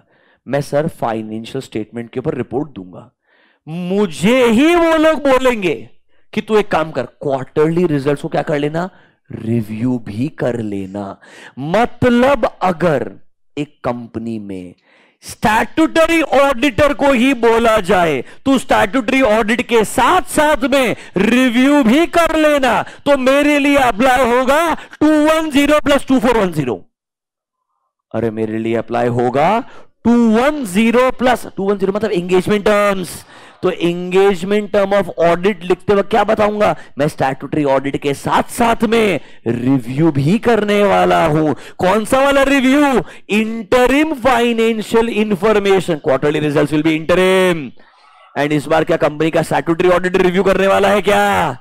ये SRE सिर्फ उस केस में बनाया है जब स्टैट्यूटरी ऑडिटर को ही बोले तू ही क्या करना, क्वार्टरली रिजल्ट्स को रिव्यू भी करना। मतलब मैं 210 के अंदर क्या 2410 का भी रेफरेंस दूंगा। हाँ, this 2410 is applicable only and only if the statutory auditor is appointed as a reviewer. If the statutory auditor is appointed as a, sir हम रिव्यू किसी और से भी करवा सकते हैं क्या? हाँ करवा सकते हैं, कोई प्रॉब्लम वाला बात नहीं है, बट नॉर्मली ये प्रैक्टिस नहीं होता है, क्योंकि साल भर के लिए जो ऑडिट करने वाला है उसको ही बोलो ना क्वार्टरली चेक करे, क्योंकि क्वार्टरली के नंबर ही तो अल्टीमेटली साल के एंड में आएंगे भाई। तो कहना इसे नॉर्मली 2410 अप्लाई होता है, और नॉर्मली क्या अप्लाई होता है? 2410। Is that clear to you? Yes और नो? फिर ये 2400 क्या है? Look at the name, general SRE है। 2400 का नाम पढ़ो, देखो, एंगेजमेंट्स टू रिव्यू हिस्टोरिक। इधर बोला है क्या कि तूने कंपनी का स्टैट्यूटरी ऑडिटर भी होना चाहिए। कहना इससे इसके अलावा कोई भी और रिव्यू एंगेजमेंट हुआ किधर चले जाएगा? 2400, मतलब 2410 is specific, 2400 is general, 2400 is general. Sir एक बात तो, ये रिव्यू करवाएगा कौन यार? मेरे को थोड़ा समझ नहीं आ रहा यार। कंपनी का मैनेजमेंट रिव्यू करवा सकता है क्या? तो नहीं करवा सकता। एक बात सोचो, think about it, you are Sequoia Capital और SoftBank who is a investor in lot of businesses. अब ये बिजनेसेस जो है ना बहुत सारे कंट्रीज में, you have investments in India, investments in China, investments in Brazil, बहुत सारे कंट्रीज में इन्वेस्टमेंट किया हुआ है। सबके अपने कंट्री के हिसाब से ऑडिट होते होंगे, वो अपना ऑडिटर अपॉइंट करते होंगे, सब होता होगा। मुझे रिव्यू कराना है एज पर माई क्राइटेरिया। पूरे फाइनेंशियल स्टेटमेंट का रिव्यू है ये, छोटा मोटा रिव्यू नहीं है ये, क्या है? पूरे फाइनेंशियल स्टेटमेंट का रिव्यू है। तो मैं अपने क्राइटेरिया को डिफाइन करके आपको बोल सकता हूं, तो डिटेल में ऑडिट मत कर, एक ओवरऑल रिव्यू करके मेरे को एक सेपरेट रिपोर्ट बना के दे दे। Can I say a major stakeholder can get the review done of the historical, पर ये कौन सा इंफॉर्मेशन है? Historical, it is not prospective, it is still the word historical, जो ऑलरेडी ट्रांजैक्शन हो चुका है, फाइनेंशियल स्टेटमेंट बन चुका है, उसका क्या होने वाला है? बस ऑडिट के बजाय रिव्यू होने वाला है। बस audit is a requirement of law, review may not be requirement of law. Review in case of listed company is a requirement by regulator, audit is a requirement of law, review may not always be a requirement of law। कोई चाहता है review करवाना तो अलग से review करवा सकता है। सिर्फ लिस्टेड कंपनीज के केस में क्वार्टरली रिजल्ट्स को रिव्यू करवाना ये रेगुलेटर ने बोला है। किसने बोला है? थोड़ा दिमाग एक्सेप्ट कर रहा है क्या अभी? मतलब सिर्फ ऑडिट नहीं है, इसके अलावा और बहुत सारे एंगेजमेंट्स हैं। ये तो शुरुआत किया है, पहला वाला बताया, that is called as review engagement. Is that clear to you? चलो एक चीज शेयर करता हूं आपसे मैं। आप किसी अगर एक बिग फोर के पार्टनर को पूछोगे ऑडिट रिव्यू में डिफरेंस क्या है, पहले तो वो आपसे क्वेश्चन पूछेगा, आपने अगर आंसर दे दिया review includes only inquiry and analytical procedure and audit as a high level of assurance engagement, यहां पर आप टेस्ट ऑफ डिटेल पे लगाते हो, वो खुश हो जाएगा कि तेरे को स्टैंडर्ड तो आता है, परफेक्ट, 10 on 10 तेरा राइट आंसर है। ये मतलब पूरा 5 पेज की कहानी पढ़ने के बाद कंक्लूजन है ये, जो मैं तेरे को एक लाइन में बता दिया। मतलब तू पूरा एसआरई पढ़ ले, डिटेल में एसएस पढ़ ले, कंपेयर करते बैठ, आखिरी में बता ये चलेगा। इधर टीओडी नहीं होता है, इधर टीओडी होता है, इसीलिए इधर क्या मिलेगा, हाई लेवल ऑफ अश्योरेंस, इधर मिलेगा लिमिटेड अश्योरेंस। ये क्रक्स है, this is the outcome of all this. पर पार्टनर से पूछो, are you actually comfortable only with inquiry and analytical procedure? No partner will say yes. क्योंकि एक बात सोचो, ये रिव्यू कॉन्सेप्ट बना दिया, बट रियलिटी में जब तक चीजें ऑटोमेट नहीं हो जाती है, जब तक चीजें क्या नहीं हो जाती है, मतलब there is a manual intervention still. अभी तक क्या है, मैनुअल इंटरवेंशन। सिर्फ इंक्वायरी एंड एनालिटिकल भी रिलाई नहीं किया जा सकता है। कोई भी पार्टनर रिव्यू के दौरान भी टेस्ट ऑफ डिटेल लगाता ही है। बस वो क्या बोलता है, ये मेरे स्कोप में नहीं है, पर मेरे ऑडिट के स्कोप में है। वापस सुनना, टेस्ट ऑफ डिटेल कर रहा हूं मैं, ये मेरे रिव्यू के स्कोप में नहीं है। किसके स्कोप में है? ऑडिट के। और मैं ही तो ऑडिटर हूं, तो मैं टीओडी तो लगाऊंगा। आज लगाओ या साल के एंड में लगाओ, क्या फर्क पड़ता है? इसीलिए बोला था लिस्टेड कंपनी में क्वार्टरली रिजल्ट्स की जब रिव्यू करने के लिए जाते हैं, पूरी टीम को लेके जाते हैं, ऊपर के 4 लोग एक्चुअली रिव्यू करते हैं, बाकी वाले लोग टीओडी करते हैं। ये टीओडी आज शुरू करते हैं और साल के एंड में काम में आता है, क्योंकि हम कभी भी इंक्वायरी ऑन एआरपी पे कंफर्टेबल नहीं होते हैं। अगर कोई आपसे इंटरव्यू में पूछे तो बोलना यस, रिव्यू में technically we need a limited assurance, we focus only on inquiry and analytical procedures, but I am sure you are aware sir, in case of listed companies the engagement is SRE 2410 where we are the statutory auditor also, we are the statutory auditor also. तो हमको साल के ending में financial statement में report तो देना ही है, तो I am sure during the quarterly results का review also we will start performing TOD. अगर आपने ये बोला, सामने वाला खुश होगा कि सही में तेरे को समझता है। दैट्स इट, मैंने तुमको क्रक्स बता दिया। अभी जो इधर लिखा है सब बता दूंगा, क्या तुझे आना चाहिए वो सब लिखा दूंगा, but the major difference between audit and review इतना क्लियर है क्या? अच्छा, एक क्वेश्चन है सिर्फ आपसे, सर जैसे ऑडिट के लिए we have historical financial information, review के लिए भी क्या हिस्टोरिकल फाइनेंशियल इंफॉर्मेशन आएगा? हाँ, मतलब अरे इसके लिए भी सेम ही है ना। और दोनों में नंबर्स में कोई डिफरेंस नहीं है, प्रोसेस में डिफरेंस है। अरे ऑडिट भी उसी नंबर का हो रहा है, रिव्यू भी उसी नंबर का हो रहा है, बस ऑडिट में टीओडी भी हो रहा है। तो कहना इसे हिस्टोरिकल फाइनेंशियल इंफॉर्मेशन ऑडिट में ही कवर होता है एज वेल एज रिव्यू। इधर प्रोस्पेक्टिव इंफॉर्मेशन अभी तक हमने बताया नहीं है। Is that clear to you? मेरे हिसाब से एट अ इंटरमीडिएट लेवल अगर क्वेश्चन आया, very high chance difference between audit and review, difference between reasonable assurance and limited assurance. और मैं ऐसा पता है क्यों बोल रहा हूं? क्योंकि आईसीआई ने खुद एक टेबल बना के दिया है। Can you see reasonable assurance engagement and limited assurance engagement मिला क्या? In your modules come to page number 1.11 1.12। चलो ठीक है, तुम 2 पे आ जाओ। समझ में आया कि चैप्टर में हम कहां थे और कौन सडनली टेक ऑफ हो गए हैं। ये सिर्फ स्टार्टिंग है, अगला 1 घंटा ऐसा डेंजरस होने वाला है। सबसे आसान वाला आज बताया ताकि तुम्हारी शक्ल थोड़ी इंप्रूव हो जाए। सेकंड हाफ बहुत डेंजरस होने वाला है। अगर खराब हो जाए तो पहले बता देना, वो स्कोप वगैरह पढ़ा दूंगा, टाइम पास चीजें बीच में। मेरे पास वो साइड वाला चीजें रखा हुआ है मैंने, टाइम पास, जिससे तुमको फिर वापस अच्छा नींद आना शुरू हो जाएगा। Meaning of review, can I say audit versus review? 5 minute spend करें, क्लोज करें फटाफट से। आइए sir, audit is a reasonable assurance engagement, हमें मालूम है। Review is a limited assurance engagement. क्या इसमें हमें कंपैरेटिवली ऑडिट से लोअर लेवल ऑफ अश्योरेंस मिलेगा? हाँ, क्योंकि यहां पर प्रोसीजर से हम क्या लगाने वाले हैं? कम लगाने वाले हैं। एंड हम क्या ड्रॉ करेंगे? एक लिमिटेड कंक्लूजन। हर जगह वर्ड लिमिटेड आएगा, लिमिटेड अश्योरेंस, लिमिटेड कंक्लूजन। इसीलिए हमारा जो हाई लेवल ऑफ अश्योरेंस है वो कम हो जाएगा। हमारा जो हाई लेवल ऑफ अश्योरेंस कहां था? रीजनेबल अश्योरेंस में। वापस से याद रखना, शुरुआत सबसे ऊपर हाईएस्ट पॉसिबल लेवल था एब्सोल्यूट अश्योरेंस, याद है ना, जो तो पॉसिबल ही नहीं है। उसके बाद में नीचे कौन सा आया? Reasonable assurance. इसके लिए क्या चाहिए? ऑडिट। उसके बाद नीचे कौन सा आया? Limited assurance. इसके लिए क्या है तुम्हारे पास? रिव्यू। और इसके लिए क्या तुम्हारे पास? रिव्यू। क्या इतना क्लियर है क्या? अब अगर डिफरेंस समझाऊं तो समझेगा क्या? Let's go in your modules, come to page number 1.12। क्या आपको ये पहले की 4 लाइन समझ में आई? नीचे आइए। Types of assurance engagement. Sir what is reasonable and what is limited assurance? What tough लिखा है। देखो, reasonable assurance will provide high level assurance, limited will provide low level of assurance. Very tough difference. 1 number इसके लिए मिलेगा। Sir यहां पर आप elaborate and extensive procedure लगाएंगे, मतलब डिटेल्ड प्रोसीजर लगाएंगे टू ऑब्टेन। इधर हमेशा बोलेंगे फ्यूअर प्रोसीजर्स, मतलब कंपैरेटिवली कम, जितने ऑडिट में लगाएंगे उससे कम, in comparison to the reasonable assurance engagement. What is the reasonable assurance engagement? Audit engagement. Audit के कंपैरिजन में रिव्यू में कम प्रोसीजर आएगा। Is 1 and 2 clear here? Number 3, इधर हमें कंक्लूजन क्या मिलेगा? रीजनेबल कंक्लूजन मिलेगा। इधर हमारा कंक्लूजन भी लिमिटेड कंक्लूजन होगा। It will be a limited, to draw limited. आगे वर्ड ऐड करो, conclusion, to draw limited conclusion.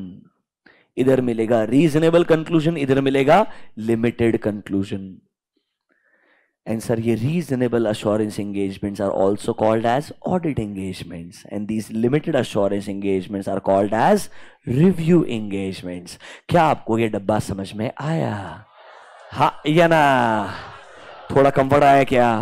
अभी तक सिर्फ बताया difference between audit and review. We will continue our discussion after the lunch break. Please खाना इतना कम खाना जितना आप सही में बेयर मिनिमम आपके बॉडी के सर्वाइवल के लिए चाहिए। I hope you understand that. क्या यार, मजा आना चाहिए, कुछ तो नया सीखने को मिल रहा है। जाने दो, enjoy. Let's take a break.